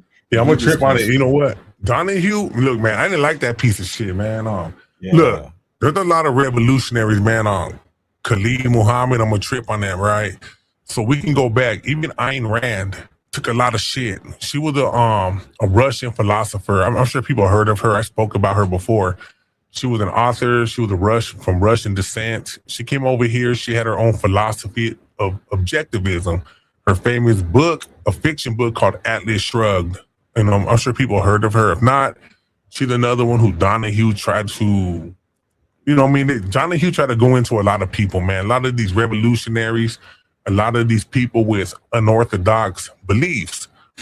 I'm gonna trip on that one though. Khalid Muhammad, look, regardless of the religion, man, even Anton LaVey went through it with, he was the founder of the Church of Satan. He went at it with Phil, whatever their name is. A lot of them, him, Ayn Rand, Khalid Muhammad, Malcolm X, fucking. I mean, if there was platforms back then, I mean, I'm sure fucking Zapata and all them would have got. They would have went through it too. But yeah unfortunately, they never had a platform. A lot of these individuals that went through it, I'm gonna trip on that one, Khalid Muhammad. But one thing I do, I love looking at what they call revolutionaries. People who came to the scene, went onto these platforms, and they spoke what is yeah. considered unorthodox thoughts. Well, And this guy, the same thing kind of happened to him, where like Farrakhan got kind of yeah, I'm like, jealous and kicked him out. yeah, okay, yeah. So I'm gonna fuck with Farrakhan, man. That fool, Yeah, yeah, man. I'm gonna yeah. trip on Hey, him though, man. so listen, so I saw something that OG Smalls put on the chat. I just want to like read it because he said the Yeah, go ahead. Muslims want cities for the religion in our country. I can't condone that. I don't think. I think it depends. There's like different types of Muslims. Like not all of them believe the same thing. Like there are some that are more like they want to become a part of their communities. I mean, still holding on to their traditions, obviously. But then there are others that are very militant or whatever. Yeah, But like Jay Slaughter said, I mean, you've got white nationalists that have made white only towns very recently, yeah, So it's like I think there's extremes yes. in every religion and every political thought or whatever. There's always an extreme. Hey, right there when you said that, Frank, the same thing I thought. Like OG Smalls, you have a lot of extremists. You have extreme Muslims, Christians, Catholics, Buddhists, everything. I mean, you have some that are extremists, and those are the ones who try to they push an agenda on people. But like when Malcolm X came back, he said, "Hold on." He went to Mecca. According to him in his story, he went to Mecca and he came back and said, "Man, I have brothers who are white, who are different nationalities." That's what he said. I mean, that was his journey. I'm not an advocate for no Muslim. I'm not a Muslim, obviously. I'm not a Catholic, Christian, Buddhist, Muslim, none of that shit. But I'm speaking about for what these individuals have came and said.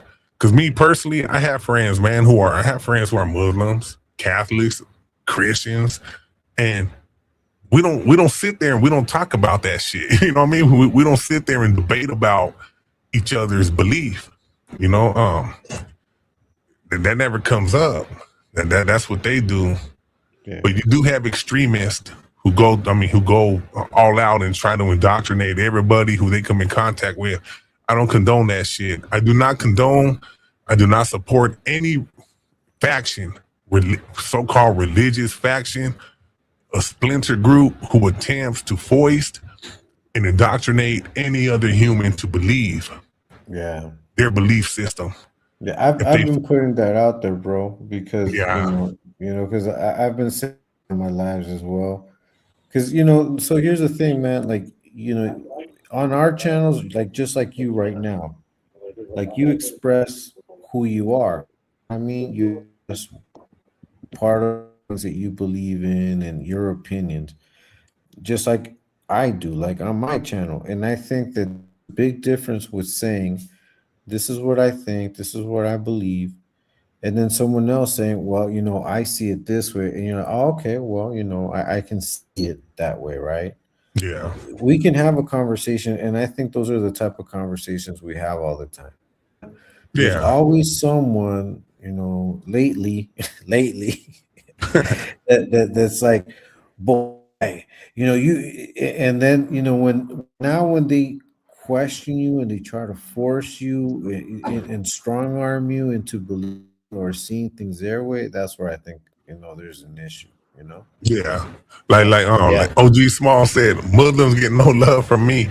Yeah, no, look, the ones that get no love from me are the ones who try to force and fear, try to foist it upon humanity. Anybody, I don't care what they are, if they're Christian, Catholic, Muslim, Buddhist, whatever. If they try to force that shit upon somebody, that's when I become truculent. That's when I have an issue with them. I'm like, nah, hold on. Now you're trying to force your beliefs onto somebody who don't give a shit about them. Yeah, I mean, as far as that OG Smalls, man, look, nobody, I don't care if they're Muslim, Catholic, Christian, Buddhist, whatever, like I said, they get no love from me so long as they are attempting to force their beliefs upon the next person. If they're just minding their own business, and I could be friends with them, I don't care. I mean, they're not trying to indoctrinate me. They're not trying to make me see the world in a different reality, then it's all good. But if I see them if I see them out there trying to force that shit upon people, I'm gonna be like, hey man, you're fucking up, man. Don't try to attempt to play that mind with your beliefs. Let them be them. I mean, that's between them and that's between them and their family or whatever they're doing. Yep. Yeah, that's what I believe, man. Now, if someone actively seeks you out and asks you questions, that's like a whole different thing. You know what I mean? Yeah. Because they're opening the door to that conversation, but it should never be you like attempting to force people. Like, I'll give my advice based on what I think, but as far as like my faith, that's my faith. I'm not going to force that upon nobody. Oh yeah, of course, yeah. Yeah, but if you ask me and and you want that's different conversation of it, then that's a whole different thing. That's one thing I believe in. If you ask somebody, if you ask somebody for their opinion or anything, if you ask them and they give it to you, hey, you ask for it. I mean, don't try to argue with them. Don't try to be belligerent. You ask them for their opinion. Listen to them. You wanted their opinion. They're giving you their opinion. I mean, they're not trying to make you see reality in a different way. If you ask an opinion, listen to what you ask for. I mean, shit, you might get more than you bargained for. You asked the question. So listen. If you don't agree, I mean, shit, no one asked you to agree. Right. you asked the question and you're just getting the answer. You're getting the answer from the individual who you asked the question of. I mean, it's not open for debate. I mean, shit. It's not. I agree. Yeah, it's not open for debate. No Dice Media said, did you see the video of that lady in Texas who took the mic and blasted the Muslims at the Texas rally? Nah, I don't know. If you guys know about that, I do not know. Damn. Yeah, I'm not really up on a lot of that shit. OG Small said I feel that way mainly because my son is in the army and might be shipped to Iran. I feel they really hate us. So to me, they are my enemy. Hey, I feel you, OG Smalls, man. Look, so yeah, look, one thing about as far as you go there, right? I mean, hey, you know what? It's unfortunate, man, that your son is in the army and might be shipped to the Iran. I do not agree. Look, man, personally speaking, I don't believe anybody should fight for any country. I don't believe anybody should fight and put their life on the line for any religion, any country, any philosophy. I don't believe in that shit. That's me speaking, right? But I mean, in Iran, if there's Muslims out there, you have to understand something, man. They've been indoctrinated to believe that Americans are the enemy, the same way as Americans have been indoctrinated that they're the enemy. Right. So that's how I look at it, man. I mean, both sides are being told that each are the enemy. And it's Right. unfortunate, man. I mean, I don't think anybody should be shipped out to any country to fight for a corporation. I mean, it goes a little Right. deeper there, but for any corporation, America, the United States of America is a corporation. It's a Yep. corporation. And that's a Yes, fact. I sir. have written on it, I've spoken on it. And Yep. as far as that OG Smalls, man, I mean, shit, fuck that, homie. As far as that goes, man, it's all for profit, man. There's a good book out there. I forgot the name of it from the dude. He was a soldier. I probably heard about it, man. I forgot the name of it. War for Profit. I'll look it up, man. I'll put it on the Discord, man. Hey, I will say something, OG. Look, man, I can understand your sentiment, bro, and I pray that your son is protected while he's out there. Sure. For sure. When we make those choices of what we're gonna do, and in this case, your son choosing to defend, and put his life on the line for the country. Well, these are the things that we can expect will happen, unfortunately. But yeah, man, prayers to you, bro, and stay strong, man. All I can tell you is this, like, and that what ET said is exactly what I think. We are we are pitted against each other, bro. We are pitted against each other. Like, we're focused on differences, and by this, I'm not trying to convince you, bro. I just think that the bigger picture and history has always shown that it's always best to be divided for the powers that be. That's how I see it, and I think that when we like, if we were to put everybody and have them write down, like, what do they want, families, right? If you ask anybody, and I'm talking of any religion, of any country, people in their right mind. I'm not talking about extremists. I'm talking about the everyday people, man. If they were to write what they want for their families, I'm pretty sure that they want the same thing as want the same thing as me, right? Which is to have a home to live in, which is to have food on the table, which is to have an education for their kids, opportunities to have work, and I think all of us want that, and I don't think I would believe that, unless you're an extremist, you don't want to be at each throats every day. Like, you don't want to be at at your neighbor's throat, or your neighbor at your throat, just because you worship a different way. I mean, how we worship is usually done indoors anyway. It's just like how we Real. vote. I remember back in the 80s, like growing up, even like the early 90s, no one ever said who they voted for. That was like top secret. That was like Yeah. your social security numbers. No, straight up, like it was Yeah, really guarded. facts. It wasn't until very recently that people have worn that shit, like, oh, I'm this, I'm voting for this, and it hasn't been till like in the last 15, maybe 18 years, probably. I don't know. But I think that there's a lot of things that are gonna make us different, but the majority of those things are the same, man. There people just like we come from oppressed peoples, and the oppressors are usually the same. Century after century, it's the same families, fucking Right. same shit, man. That's how Yep. I. Yeah, that's facts. Hey, OG Smalls, the book I was talking about is called War is a Racket by General Smedley D. Butler. I don't know if anybody has read it. What is It's it? a Right. very good, it's good, man. It's a good book to read. It's short, it's a short read. All right. I'll check that out. That it sounds familiar. Yeah, it's been around the small, man. He basically breaks it down, man, how all these naval ships were produced and like 95% of them were even used during the war.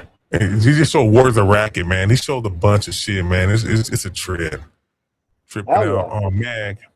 ET, and Where's unlike the fit? anyone who tries to force me into their beliefs or way of thinking, I expect mutual respect. Yeah, Mag, that's facts. That's how it should be all the Yep. time. And he said war's a racket. Remember, couple weeks ago when we were talking about the Rothschilds. Remember, like I said, their family was notoriously known for financing both sides of wars, and especially the one war between what was it, France and it was the one right there where the one with Napoleon, where Napoleon lost. Their Yeah. their family financed both sides, so that's nutty. You know what I mean? You're giving these fools, you could dictate the end result at any time, just like they did. Yeah, facts. And the same thing goes for now the weapon makers, because they'll sell to both sides, all Yeah. four. Speaking of that, have you guys heard? Check this out. I barely stumbled on this dude. It's been all the new stuff has been out on him, but hey, this is pretty freaking nutty. The dude that invented the Oculus, the virtual reality head goggles or whatever. Yeah, The dude that invented the Oculus version though, um, he was just like a gamer, and then he ended up making the Oculus, and then he sold the Oculus for like fucking like 50 million. I don't know. There's a lot of money to who was it, Facebook or something like that. And he used to work for. He was I forgot what his position was, but anyway, long story short, he used to work for them after he sold Facebook the rights and all the stuff to that Oculus. They ended up firing him, right? Well, the dude, he has come back and he's real fucking. He's like what's that dude? He's like Tony Stark in Iron Man. Now he is creating, and he has these big old. He has a bunch of stuff already, but he's into designing. He writes the programs to all these fucking like there's a video on him. If you find it, shit, I forgot the kid's name, but he does a little walkthrough with this news lady, and he's in his warehouse, and he's down here in Van Nuys. He has a warehouse, or Sherman Oaks or something like that, and they're like these little fighter jets that like our military has, like the jet fighters, but they're smaller. They're almost like RC, and they're flown by the drone. But he writes the program. It's like an AI drone program, so that I mean, how badass these missiles that like take like the missiles that Elon Musk is shooting up, but they come back and they land themselves. If they don't, I mean, he has gnarly weaponry that he's already come up and he is selling to whoever wants to buy it. But he was saying to the news lady that the difference. They go, well, don't you feel people are gonna say that you're just pro weaponizing the world and this and that? And he said, well, no, we're United States kind of thing where we need to be that bully to be safe kind of stuff. But he's also saying that a lot of people, he goes, they give like the military millions and billions of dollars to create these missiles or whatever, blah blah blah, but they still go through um like they what is it called? They independent contract out certain things. So like they have like one company just making this part and this company over there making that part, so nobody knows what the hell they're putting together. And he said he already with his own money has all the stuff built ready to go. So when you come in to buy it, it's ready to go. You don't have to test nothing, or you have to look it up when you get a chance later on tonight or whatever. The kid that invented the Oculus, and he looks like just some hippie kid. He has a little goatee, wears shorts and thongs and shit to the warehouse. But the weapons that he is already creating and selling, he's like Tony Sparks. I mean, just badass shit. And I'm like, damn, man, look at with all the evil and greedy people that are already doing shit like that, and they just go and buy shit from him. That's nutty. That's nuts. Well, I'll tell you one thing though. I mean, if it's really like a threat or something, um, he'll get shut down quick. Like the I guess government won't, they uh, won't let it they won't let it slide for too long. right. I mean, they're catering to him a little bit. Where like he's even show in this little. It's like a 5 minute interview that he does with the news lady, and they've sold our military have sold in. He's purchased because now he has a bunch of money. He's purchased like this boat. It's like a Hummer, like the Hummer on the street, but for it's a military boat. And he has his own. He takes the lady because they're gonna go to this. He has a secret spot out here in the Pacific where he also is building these other things. So he takes the lady. They're driving in this Jeep. It's a military Jeep, like a Hummer, from back in the day, and she's like, "Where'd you get this?" And he's all, "They sold it to me over in fucking Virginia Beach Naval Academy or some shit." And then he's on the boat. We got this from da da da. So like he's even buying off all these old used toys from our military, and yeah, it's when you get a chance, um, pull them up and you guys check it out. And the next time we talk, see the info you got on him, because I was like, damn, that was some fucking scary shit. Yeah. I forgot the kid's It's like, name. hey, I don't know if you guys saw that there was like this African American kid. I saw it mostly on Instagram, but this was like last year. That was supposedly developing like this fucking gas out of like, I don't know, some like recycling shit. And supposedly it had been successful. Now, mind you, that this is not like the first time that someone has ever done that shit. And it usually turns out that the process is a lot more expensive and sometimes a lot more harmful than just fucking regular gas, right? But whatever. So then he went about like he went missing for a few weeks, and then he came back and he said they had to go into hiding because they were looking for him. Because I don't know, man. Like, like I'm gonna check it out. But some of these guys that come out sometimes and they just build fucking some way out stories to get some traction on whatever it is that they're trying to do. Like, there's this one. Have you guys seen this thing, man?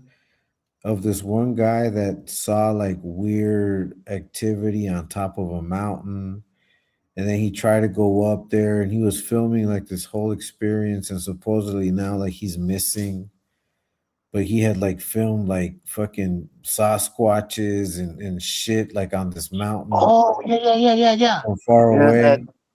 yes, the guy who was driving in his truck and Yeah, he I filmed don't it. know. I don't know why I think that's a fucking hoax, bro. It's weird though. Did you see the video that he did when he's like standing up, like after he went missing for like 2 days and he came back and he has his hands in his pockets and Yeah, they're saying it looks like he's looking off to the side and like he's being told what to say. Because then now after that, what was it, like a day or two later in the obituaries, and he even had a grave plot. They said he died or some shit. His yeah, name came on the obituary and all that stuff. yeah. I don't. But see, I think that's a fraud, bro. Yeah, that's I don't crazy. know. I think I don't know. I think he fucking it was some viral shit. Like he was trying to go viral or something. I don't know, bro. But some of it seemed pretty fucking weird. Like driving in the truck and they stopped him, like the fucking the park rangers or whatever it was that were up Yeah, there in the mountain. Yeah. yeah. They used to turn around or some shit like that. I don't know, Or man. Like, there's so how many about weird things, bro. So many unexplainable things. So many. Do you? Hey, what do you guys think? Yeah, it's been exposed. Okay, yeah, I thought you started. I thought so. So I guess it was exposed. Palmer Lucky? Hey, ET, that guy's name is Palmer Lucky. If you could pull him up real Palmer fast. Lucky. And Lucky is spelled, All right. yeah, Luckey. And Palmer, Yeah. that's that kid. Um, there's that little short little video, but he's that kid. Or or has anybody debunked that one dude a while back? He was coming out with those videos where he said he woke up and he's the only one fucking on the earth or whatever. He's videoing these places that are just like heavily congested 24/7, like Times Square, this and that. And people are telling him, here, go over there. And he shows up and there's nobody around. He's put up a few videos Yeah. where he said he woke up in the hospital or something like that. And they go, okay, if you're really real, go to the police station right there and go take one of the cars. And he goes and fucking nobody's there. Shit's turned to power and he drives off with a police car. You're like, what the For fuck? real. No, Yeah, he's someone coming out with the house. Thought that pounder said, "OG, my son also signed up for the army. Him and his 4 friends did some buddy system shit where they signed up together. He didn't even let us know, but I'm proud of him better than joining a neighborhood." Look, man, hey, man, everybody who wants to join the army, the Navy, the Marines, hey, man, shout out, more power to you, man. Me personally, I never, ever would have signed up for no motherfucking corporation. Especially, you know what? I'm glad, man, that I started studying and I started seeing what all this shit was. Because a lot of our veterans, they don't get the help that they need when they come back. Right. They're all fucked up. And they have shell shock. Fuck all that PT. Like one thing I said before, all that PTSD bullshit they say, PTSD, man, that shit's watered down. If you go back to the times when they said, man, they came back as shell shock.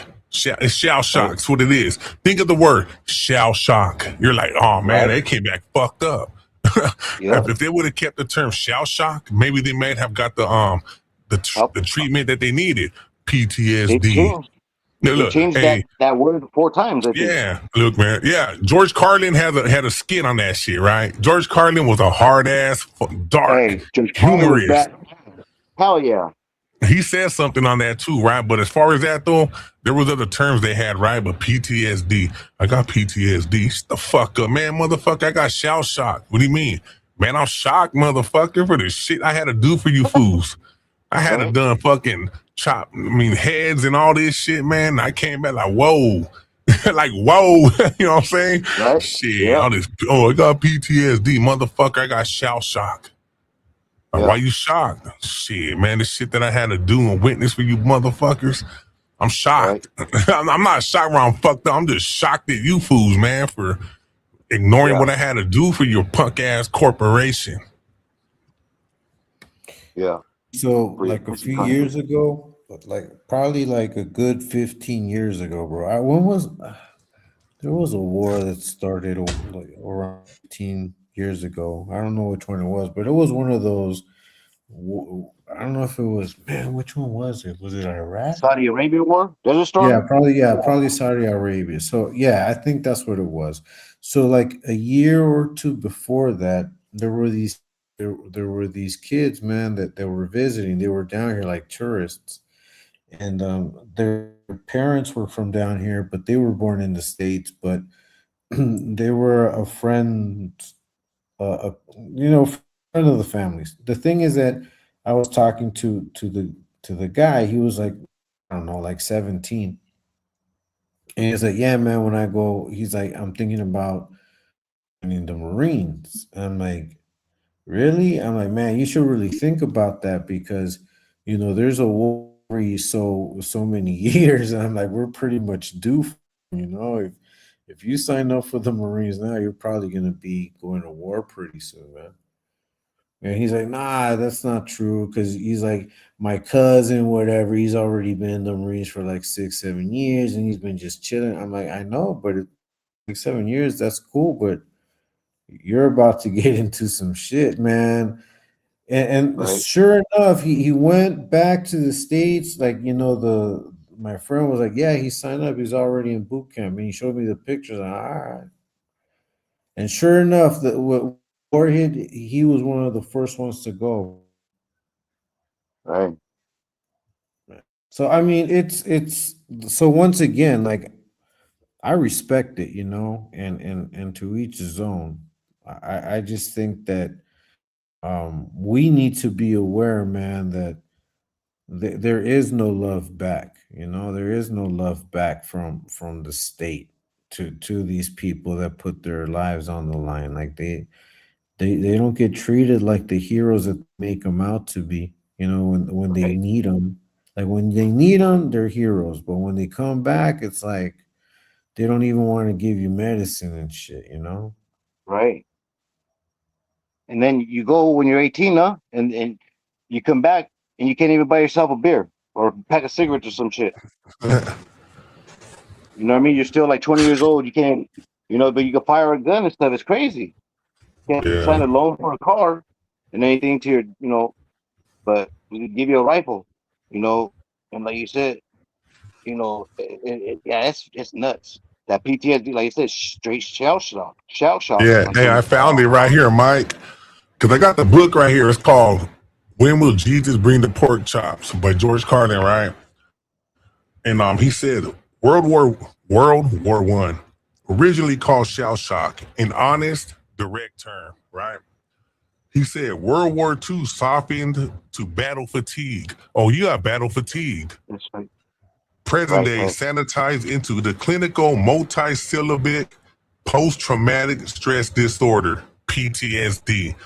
I remember he said in there, if they would have kept that shit honest, PTSD, shell shock. A lot of these veterans would have got the help they needed. Man, they're in shell shock or battle. I got battle fatigue. Man, motherfucker, I got shell shock, man. I seen heads blown up in front of me. I seen booby trap fucking my partner's right there burnt and shit. It's like the Right. fuck battle fatigue. I'm tired, man. I'm fatigued from battle, motherfucker. See, You know, White ain't king. one of my probably like, how can I say this? It's not my favorite because I think it's a great scene. It's I think it's one of my favorite scenes in movies because of the realism and how hard it is.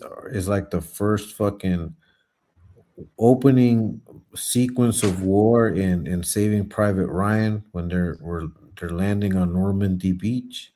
Yeah.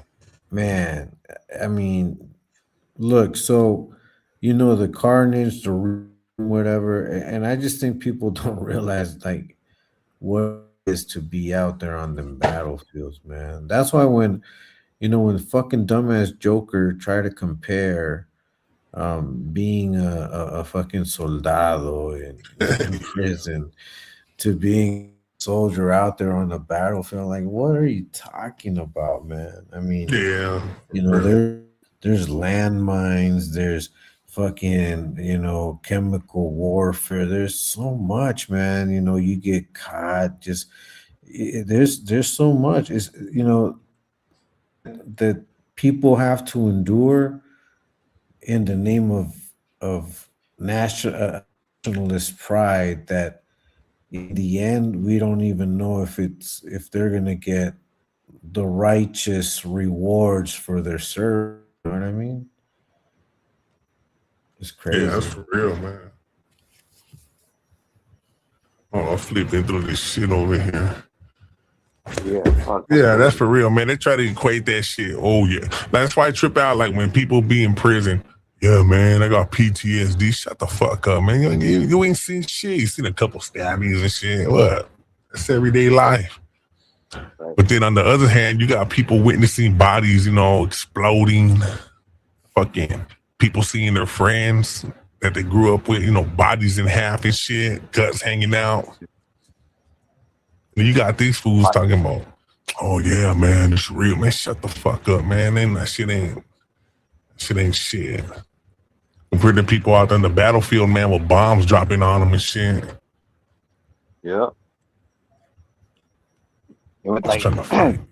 I like talking Yeah. when I used to when I was a checker for Lucky's, I was working grocery for about 13 years, and I used to have these five. There was four of them. These four older gentlemen. They came in. They were veterans of different wars. They always come in with their regular their hat on, their squad and all that stuff.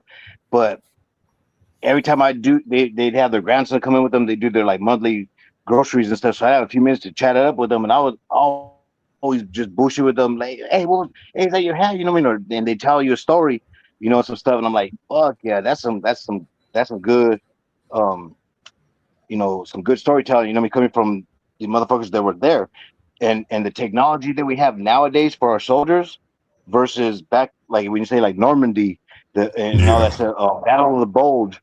The soldiers back then, we were at that time giving them, yes, the best that we could, but look at compared to nowadays stuff, the socks and thermal and warmth and all that stuff, they were roughing it back in the days, boy. Yeah, hell yeah, they were. Yeah, they had some good stories, man. Yeah, about the good old days. Yeah. Hey, like when they went to war and I don't believe there's such a thing. Bro. No, I don't believe there's such a thing either, man. The good old days were not so good. Hell nah. They weren't so good, man. I don't believe that shit either, man. Hey, look, like a lot of people wish, right? I wish I lived in the 1950s because television made it seem wholesome. Oh, the 50s, everybody's all happy. Fuck no. Man, they have problems just like there's problems today. You know what I mean? Yep. Shit. And worse, too. Worse, hell yeah. More blatant violence. More blatant, hell yeah. Hey, what about back in time, right? Okay, you know how there'll be a lot of girls and like a lot of ladies, right? They'll be like, oh yeah, they got glasses, people like it. Back then in the 50s, they call them 4 eyes. And nowadays it's like, oh, that's sexy, glasses on a lady. In the 19th, turn back the hand of time, 4 eyes. Or else, you got people who were involved in exercising. They were called health fanatics. I mean, shit, man, the good old days weren't so much the good old days. I mean, look, back then the cars, right? If you get in a wreck, shit. Back then, smoking was sexy. Yeah, back then people be like, "Oh, smoking," you know what I mean? Shit. Hey, you guys see that video of that? Remember a few years back, a handful of years back, about 10, 15 years ago, that little chubby kid from Indonesia. He was like a year and a half, 2 years old, and he smoked a pack of cigarettes a day. Oh yeah. Oh yeah, I remember that. I seen that shit in a magazine somewhere. Yeah, they had it on the video, and it's it's a trip. I remember watching it, and I go, "What the fuck?" I go, "Hell no!" This kid, he was a little overweight, but they did. What happened was, I guess when somebody put the video up, people over here in the United States were like, "Oh my god, like what? That's fucking nuts! We got to go over there and go help." So that's why we sent our CNN or whatever over there to go do the news. Yeah, I remember that shit. Yeah. And the kid, he was right there just fucking smoking cigarettes, blowing rings out like a damn adult. And hey, you know what I was thinking? I was thinking, Mike, I'm like, is that fool really a kid or is he really an adult that looked young as fuck? Right. But because that little chubby little fuck right there was just puffing those cigarettes like nothing. Right? Yeah. And they asked his mom, they go, how did he start smoking? They said, well, when he was small, he'd have to come down to the pier with us to go work, and he'd cry. But over there in Indonesia, the tobacco consumption and our advertisement, we think advertisement here in the United States for tobacco is bad. Over there is like times 10. I mean, they have fucking just billboards, and I forgot there's the name of the person, you guys probably know his name, that owns like the Marlboro Camel or whatever, fucking it's a certain dude, but he continued the advertisement. Like over there, they're just billboards and billboards. In front of the elementary school, there's in front of all the elementary schools, there's like a little hut where kids can stop and buy stuff for their lunch, the soda, water, Gatorade, fucking single cigarettes and shit like that. All the kids come in, they buy fucking their single cigarettes. And but over there, their belief on smoking is totally different. Like you go to the doctors for like an earache, and they go and they put a fucking cone in your ear and they blow cigarette smoke. fucking wrap you up in tinfoil to get rid of cancer. They blow cigarette smoke in you. All kinds of crazy shit. Hell yeah. But it's just their Yeah, I belief remember that. I system. remember that. I seen that shit in a magazine somewhere. Yeah. You guys earlier, right? Matter of fact, I'm gonna screenshot this. I'm gonna throw it up on the Discord. It's called Euphemisms. Shell shock to PSD. For the sake of brevity, I'm gonna skip this shit though. I'm gonna just get to the main shit. George Carlin, right? Because he talked about euphemisms. Right here, he said, they're the condition in combat. Most people know it by now. It occurs when a soldier's nervous system has reached a breaking point. In World War I, it was called shell shock. Simple, honest, direct language. 2 syllables, shell shock. Almost sounds like the guns themselves, shell shock. That was 1917. A generation passed, and during the Second World War, the very same combat condition was called battle fatigue. 4 syllables now. It takes a little longer to say, stretch it out. The words don't seem to hurt as much. And fatigue is a softer word than shock. Shell shock, battle fatigue. The condition was being euphemized. More time passed and we got to Korea, 1950. By the time Madison Avenue had learned well how to manipulate the language, and the same condition became operational exhaustion. It had been stretched out to 8 syllables. It took longer to say, so the impact was reduced and the humanity was completely squeezed out of the term. It was now absolutely sterile, operational exhaustion. It sounded like something that might happen to your car. And then finally, we got to Vietnam. Given the dishonesty surrounding that war, I guess it's not surprising that at the time, the very same condition was renamed post-traumatic stress disorder. It was still 8 syllables, but a hyphen had been added. And at last, the pain had been completely buried under the cycle jargon post-traumatic stress disorder. I'd be willing to bet anything that if we still been calling it shell shock, some of those Vietnam veterans might have received the attention they needed at the time they needed it. But it didn't happen. And I'm convinced one of the reasons was that softer language we now prefer. The new language, the language that takes the life out of life. More to come. Now that was George Carlin, man. George Carlin was hard as fuck. Very dark humor right there, but that's true. Shell shock. 2 syllables. He's shell shock. We come like battle fatigue. Like, fuck that, man. I'm shell shock. Hey, man, I'm shell shock. What happened? Got in a car wreck, man. That car fucked me up, man. I'm shell shock from that shit. No battle fatigue or PTSD. That euphemisms or whatever. Remember, he rattled off about 10 more things. He was like, "When did toilet paper become tissue paper?" And fucking Hey, that book right there, man. I'm telling you, it's called "When Will Jesus Bring the Pork Chops?" It's a dark humorous. Hey, George Carlin was hard, man. He was funny as fuck. Richard Pryor was funny as fuck. Red Fox. Yeah. There's a lot of people that came, man, and they they held up. I believe they held up a mirror to humanity. They held up a mirror to humans how they really are, how they could really be. I mean, in everyday life. Red Fox, you got to wash your ass. Yo, man, I'm gonna DM you. All right, yeah, hell yeah. We're gonna be on here about another couple minutes, like another 5 minutes, man. Torta Pounder, we send ours, Ill Manner, No Dice Media, OG Smalls. Yeah, the VA don't give a fuck about the veterans. Yeah, hey, look, it's a corporation, homie. It's business. When it comes to business, they don't give a fuck, homie. Look, anytime somebody joins the armed services, because the police officer or civil servant, you sign a contract.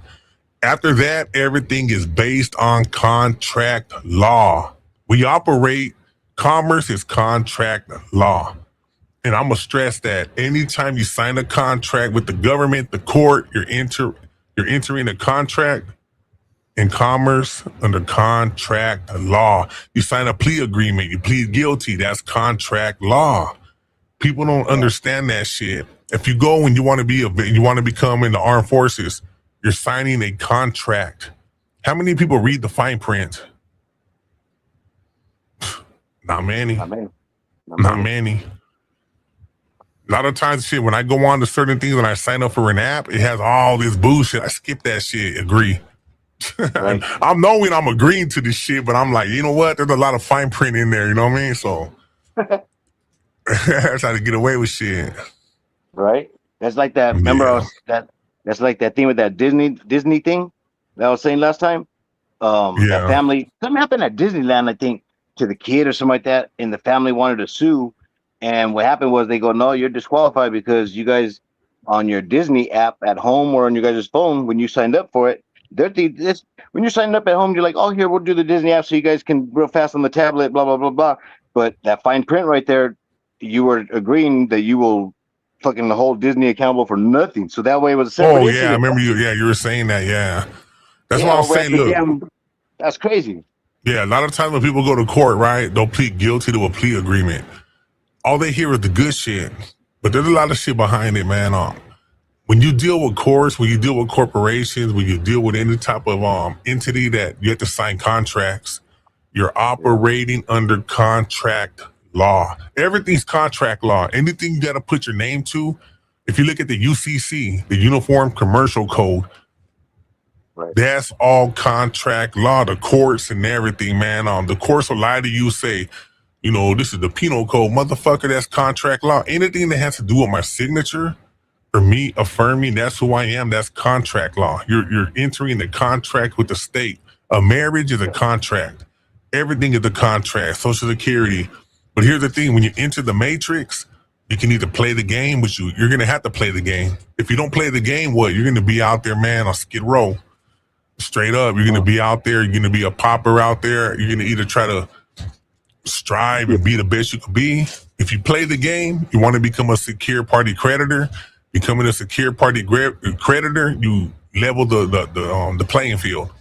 You level the playing field.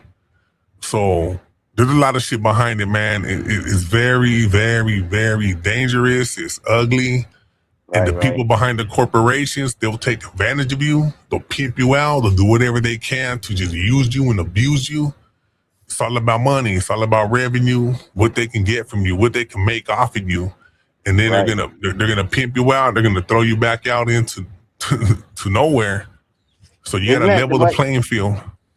Isn't that why they say, like, when you get stuff from the courts, that your name is always in all capital letters or some shit like that? Yeah, that's a straw man theory, right? So when you do go to court, like, look, say me, you, and Frank went to court right now. We're being charged. Say we got a letter in. Say we got a letter in the mail. We go to court. The judge don't know who the fuck we are. They call you Frank, Mr. Mike, you know, Mr. E.T., stand up. Say we don't stand up. They don't know who the fuck we are. So when we stand up, we become a third party intervener. We step into the capacity of the name they called, into the straw man, and we give it life. But once you know your rights, you would step up and you would say, Your Honor, I'm the authorized representative, so-and-so, secure party creditor. Right there and then, you're letting the court know you're there on a special appearance. I'm here on special appearance, authorized representative. Now, if you look at the Uniform Commercial Code, when you say authorized representative, you're stating you as a living sentient being are letting the court know you're the directing operator of the estate. It gets deep into that shit. We could talk about that another time. That's what I'm operating on. That's what I'm operating on. So anytime I have an issue, I let them know, man. Every time I get put over, if I get put over, I let them know, what's your name? Shit, trusted secure party creditor. And if they don't like it, I tell them my name. What's that mean? Once you tell them that, you put them on notice.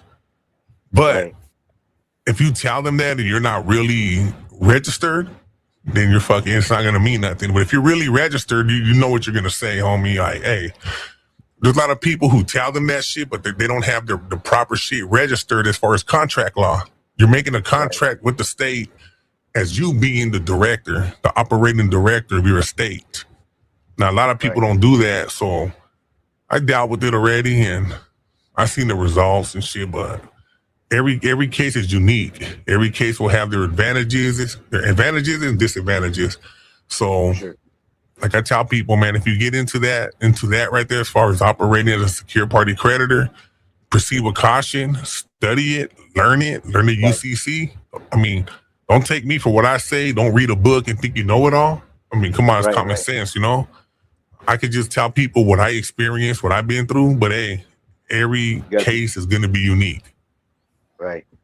You Just so gotta put everybody yourself knows, on man, game. that's my personal, that's what I've been through. I'm not telling everybody this is the way. Go out there. It's a disclaimer right there, you know, so.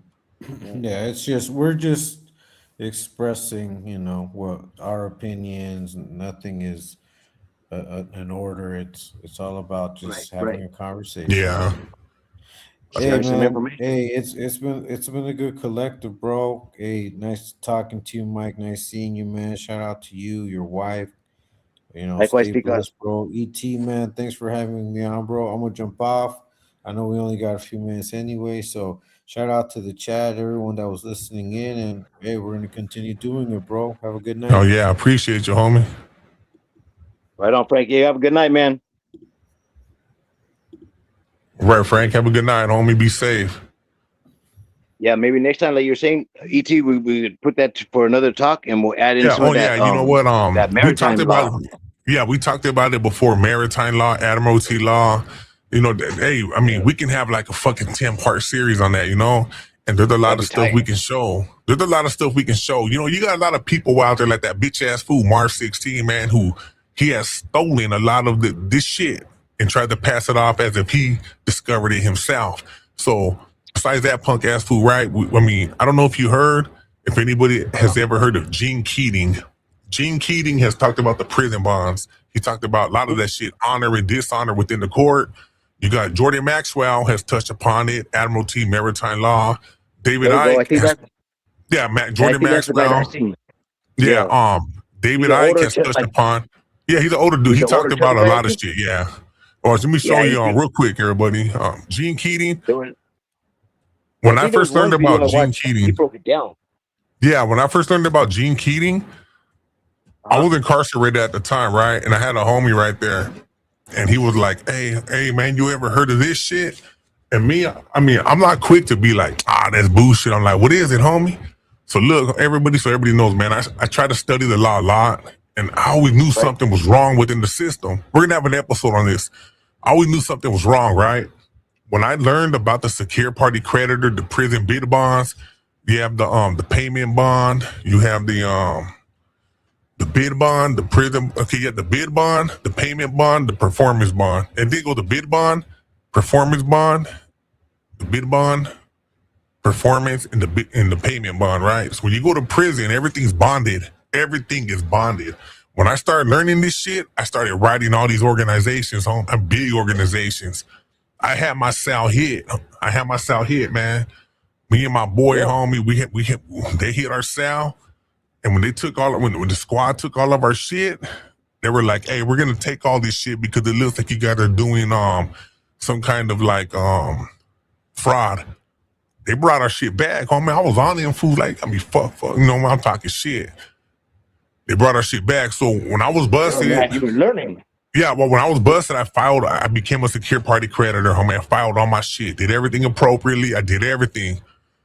Once I did that, I seen a lot of shit change, homie. I was pushing up on these fools. Every time a fucking pig fuck with me, I have a legal notice and demand.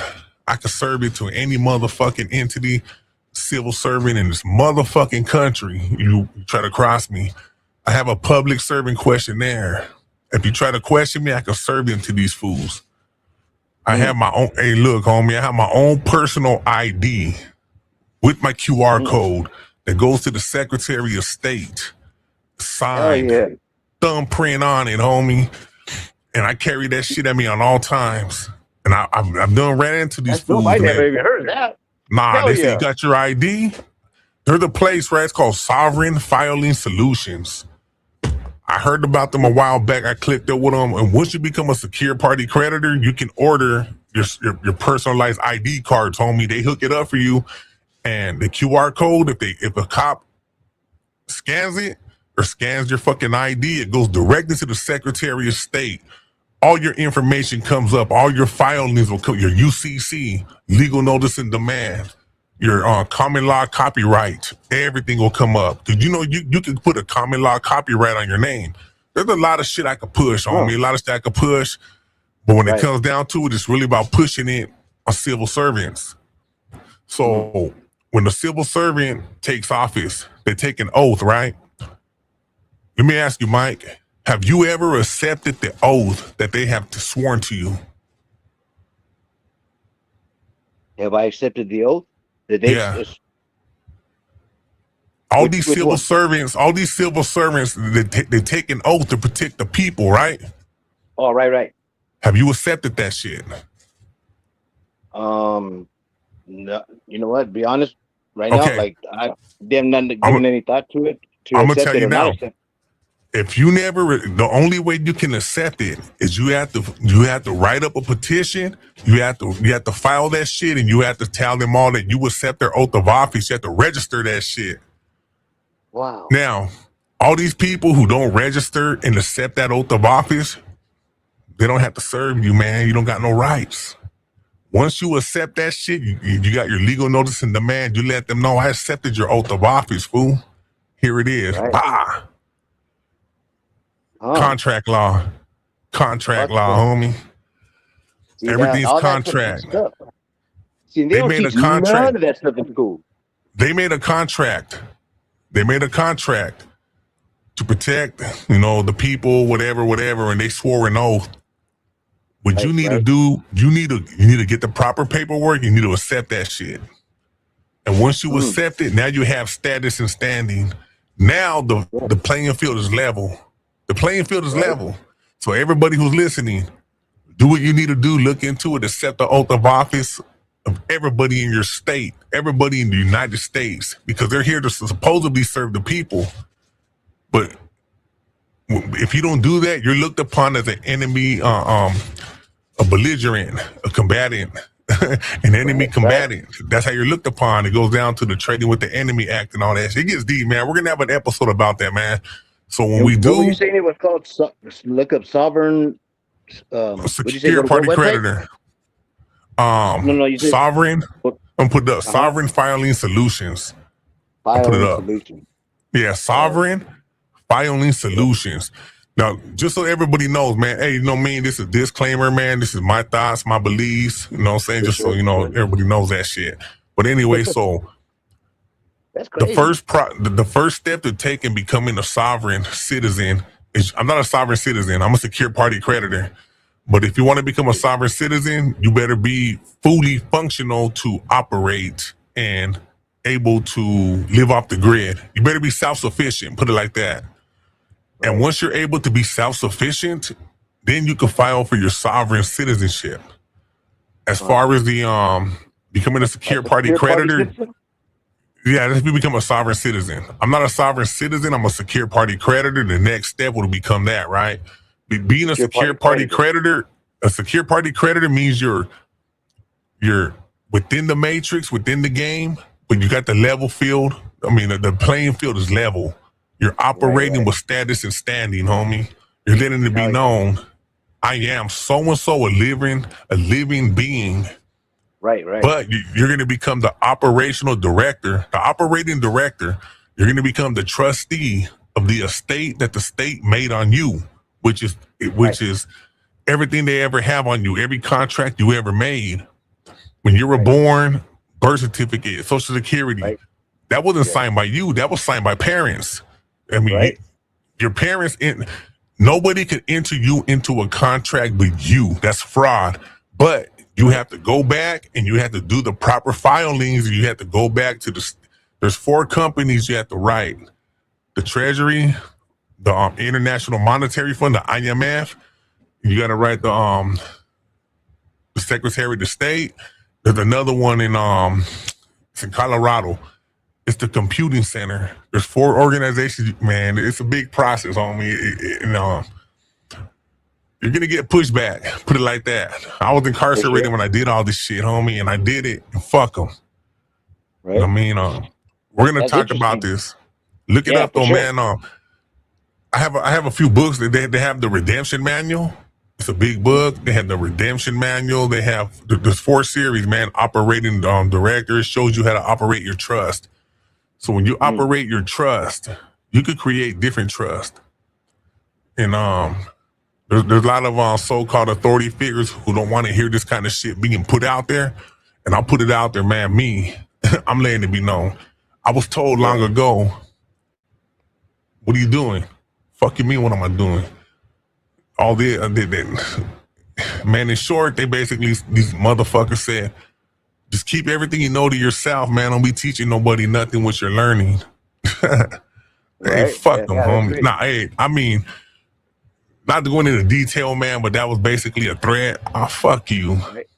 I'm a revolutionary, and I've always had that mentality, a revolutionary, homie, and whatever. They don't teach none of that in school. You know what I mean? You have to like seek it out yourself, and you have to have went in depth a little bit to get to like around this area. Yeah, that's why, like, when I talked about the Black's Law Dictionary, so when I did my studies, homie, I used to always think like, man, something's wrong with the law, man. Why don't this shit work for us? So the law is kind of like, you could call it like, it's like magical manipulation, homie. It's a certain world. It's like a grimoire. You look at all these law books, man, like a grimoire. The Black's Law Dictionary, that dictate all the language in the Black's Law Dictionary dictates everything that's in the court system, homie.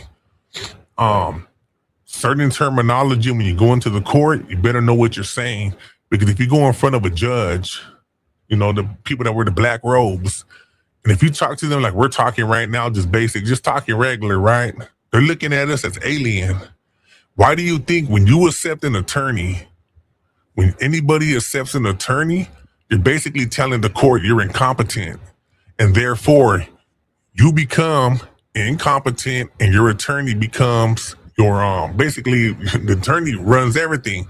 So if anybody who's ever fought a court case, anytime you accept an attorney, you try to speak to the judge, why do you think the judge basically says a little bit but then tells your attorney, is that all? Because you're considered incompetent. You're giving up your rights to the state. And an attorney is an officer of the court. An attorney works for the motherfucking court. Right. And everybody should know that, man, an attorney is an officer of the court. So anybody who doubts what I say, I mean, think back if you ever been detained, if you ever been convicted or charged for a case in California or anywhere in the United States of America, they don't recognize you. They will not recognize you. So the whole thing with all this is you have to go back and you have to take back your status and standing. So when you go to court and they charge you, you have to discharge that shit, because you're the secure party creditor. You're the operating director of your trust. And it gets a little deeper, man, but you have to be persistent. And I've had a couple of people, Mike, that I talked to, and they did the process. Right. And they caught cases. And what did they do? They end up putting their whole life in the hands of a fucking attorney and going back to prison. I said, why the fuck are everything I told you, everything you learned, you went against it. You let them intimidate you, let them scare you. And now look at you, 16 months in prison, coming back on parole. When you could have went in there and discharged that shit, because anytime you get charged, they want you to discharge that shit. It's a commercial instrument. They want money on that shit. Right. So later on, Mike, I'm gonna send you the treatise. I'm gonna put the treatise up on the Discord if I can, man. My Gene Keating. Okay. It cool. Talks about everything in there, man. So we will do an episode.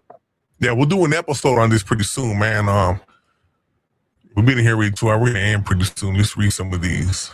I seen a meme of a little Indonesian girl smoking, and it said, "Finally, a kid not on their phone." No Dice Media. I work for the state and haven't filed federal taxes in 2009. IRS has never came after me because they know a W-2 employee is not mandated to file. Now that's facts, homie. The IRS, man, the income tax, all that shit's a scam. It's a scam. Yep. It's a fraud. Yep. A lot of people have came out that used to work for the IRS and they admit it. It's a scam. There's a lady that did a quick little show. She said, she was one of the like top fucking. She was getting honor certificates from like the mayor and doing all for she had a badge where she could go in and show me your books right here. She had that fucking kind of clout. And but she what did she say? She was gonna be home for spring break with her daughter. Somebody was in 6th grade, and her daughter was doing some kind of report on that or some shit like that. And she started looking into it, and she's like, yeah, there's nowhere in where she could find where it specifically says we have to pay taxes. You It's don't. against the law, really. Yeah, they scare you. See, that's It's like, federal, yeah. right? Look at No Dice Media said, I was shell-shocked by my first marriage. Nobody reads the fine print. OG Smalls, that's one thing nobody does. Nobody ever reads the small print. And that's where they get you at. But here's the thing, right? Anytime you sign a commercial instrument, you're always going to write UCC 1308. That's basically letting them know that's commercial code. Now, one time I got a ticket and I put that shit on there. Pop, pop, pop. They're like, what are you doing? I said, nah, man, I'm not the authorized representative. Now, when you put UCC 1308, you're saying that you're basically the authorized representative. When you sign as an authorized representative, think about that. You're not signing as you. Most people sign as themselves and they step in as a third-party intervener. That's what we fuck up at. Right. And that's why I mean, I've talked to a lot of people before, man. And it's like, you got to step up, man. You got to protect your sovereignty, man. You got to step up. You got to protect yourself, and you got to create your estates. Let me see. It says do this, I do that. It says fuck off. Let me see, Joe Malone. You want a VPN? Oh, you know what? But one thing I say though, man, and I'm adamant, and I stand by this, man. I mean, as far as like these corrupted government systems go, I don't give a fuck. I'm a trustee secure party creditor. And anytime I have any interactions with any kind of state worker, I let it be known that state worker my role. When I say state worker, cops, whatever, they pull me over. Hey man, you got a license? What's your name? I give them my personal ID. What's this? Like, man, that's me right there, man. Trusted secure party creditor. And then they're like, huh? Also, a lot of them don't know, they're stupid. But you gotta hold them accountable. I mean, shit. Fuck them, man. I don't fuck with them. I don't like them. I don't trust them. But it's like it goes on, Mike. It's all business. I'm not trying to trip on you. It's business. I gotta stand on business with these civil servants. I mean, you're trying to give me a ticket. You're trying to extort me for money for breaking a so-called infraction, an ordinance, fucking ordinance. I don't recognize your man-made laws, your ordinances, and your local city fucking. Look, this is how it goes down, Mike. The only time they could do something against you as a sovereign, if you hurt somebody or you damage somebody's property. Those are the only two things that matter. Right. Now, anytime a cop pulls you over and fucks with you, and they tell you something, is it voluntary or mandatory?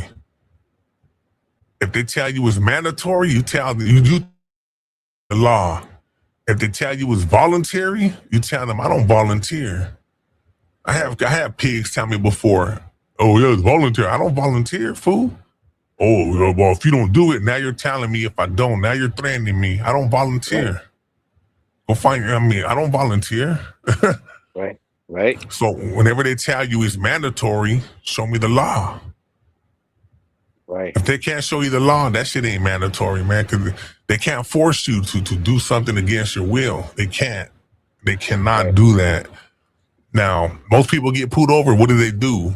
Oh, yeah, man, here's my license. They get all scared and shit. Yeah. I'm a natural rebel. I'm a natural rebel that challenges the status quo. I'm going to question these fools. Why? Why? I'm gonna challenge them. Yep. They pull me over. All right, show me the video. Show me the video where I fucking didn't stop or something. Yeah. It's all revenue. Revenue, and it comes down to the words things, right? That's like some of the people that they don't do their homework. They only listen to like half of a video, and then they think they know. But like that thing where they go, oh, I don't need a license to travel. I need a license to drive, but your own personal vehicle from point A to point B, where they say you shouldn't be molested, you should be free to travel. Yeah. But once you use the word drive, now you're putting yourself into California where And people they go, I don't need a license to drive. Bullshit. Da, da, da, da. Well, you're fucking up. You're saying the word drive. You need, I guess, say I'm travel. traveling. The right to travel. You know what? That's true. So there's a lot of cases that'll show you, right? Like if you're doing commerce on the road, like truck drivers, you need a license. If you're traveling, you don't need a license. Now there's a lot of laws in California, federal laws that show that you do not need a license when you're traveling.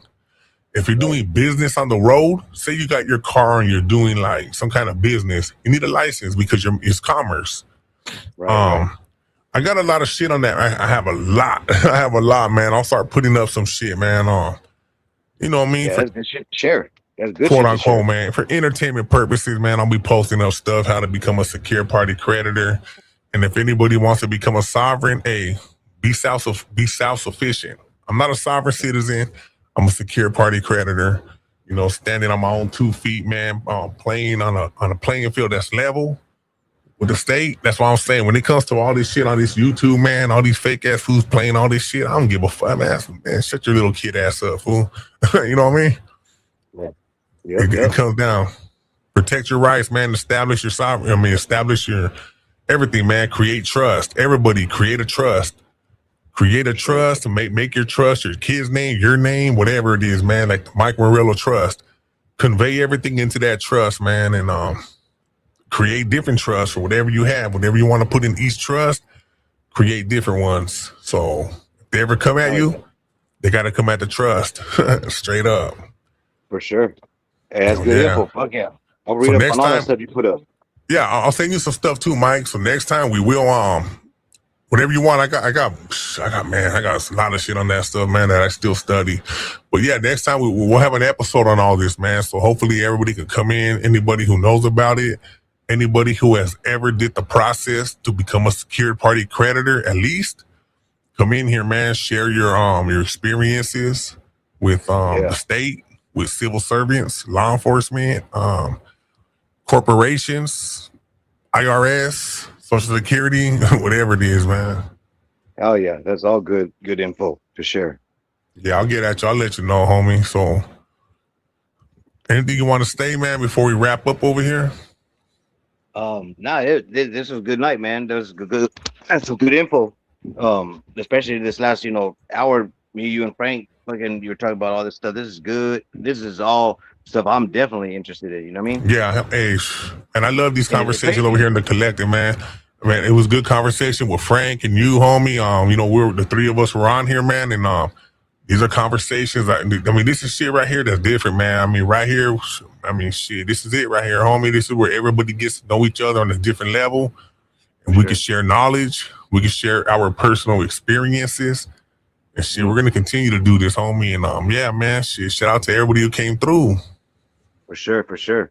And it is good info, man, because like a lot of this stuff, I never thought, like when you're a knucklehead, you know what I mean, in junior high and high school and stuff, and you're like, and everybody's, you know what I mean, people telling you, man, like family members, my grandma and stuff, you're gonna wish you know what I mean, learned all this stuff or blah, and I'm like, I don't need to learn the history. You know what I mean? That's I'm going forward, just being a knucklehead.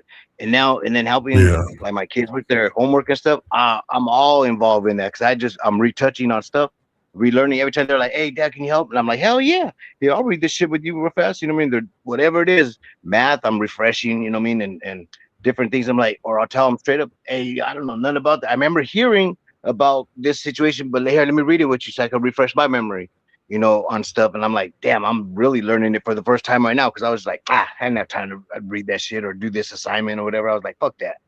I'm going to the boys club to go play basketball, Yeah, oh yeah.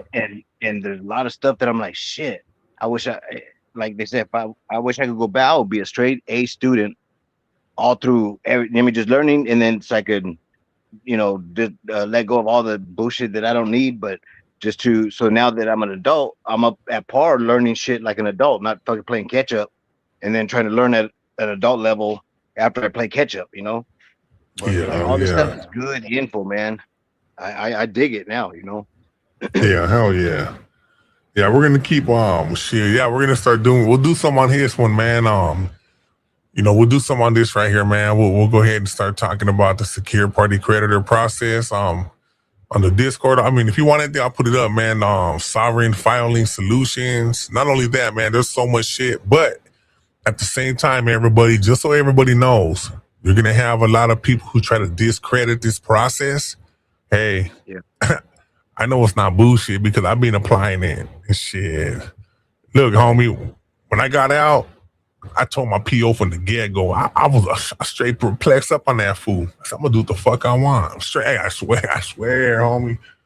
They left me I swear they left me alone. I'm not saying I was punking them, but I let them know what it was, homie. They basically left me alone. I didn't give a fuck, but you know, it is what it is, homie. And yeah, we'll talk about this, man. I'm gonna go ahead. I'll send you some stuff, and I'm gonna put some stuff up on the Discord. Anybody who's interested. And oh yeah, AOG Smalls, man. Anytime a civil servant want to fuck with you, throw a stink bomb in their car, homie. Yeah, I posted some shit on that earlier, man. Throw some stink bombs at them, fuck them. Let me see, in the WWF ice cream bars, motherfuckers. Yeah, hey, shit, eat a WWF ice cream bar and throw a fucking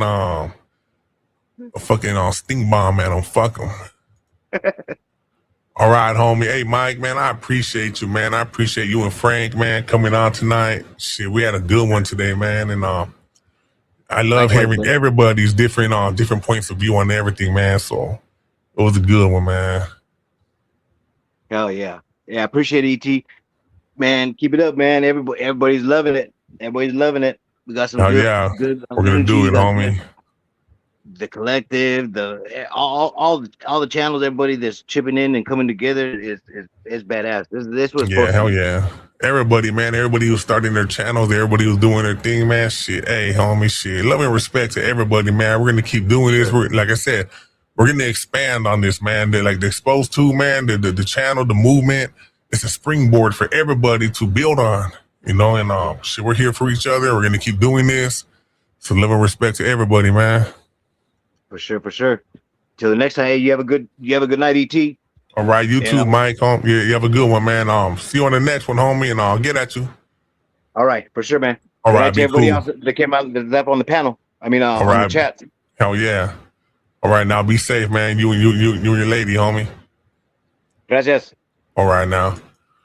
Hey, everybody, man. Shout out, man. Much love and respect tonight. We had Frank Ticas on the panel. We had Mike Murillo. You know, we had some good conversation, man.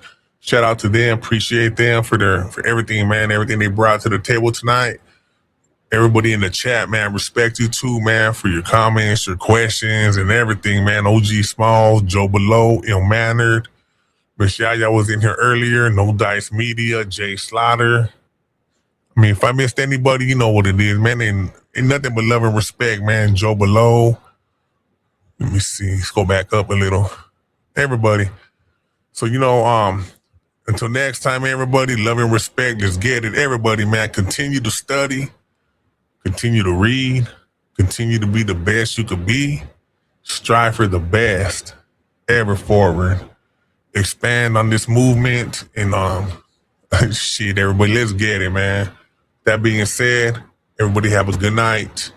Until next time, we out.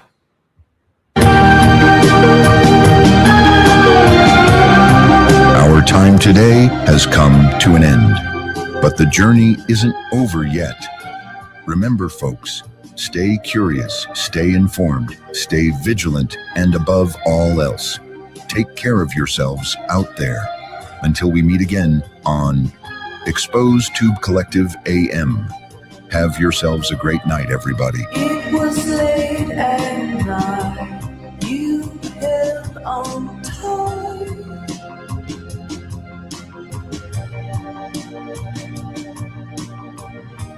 From an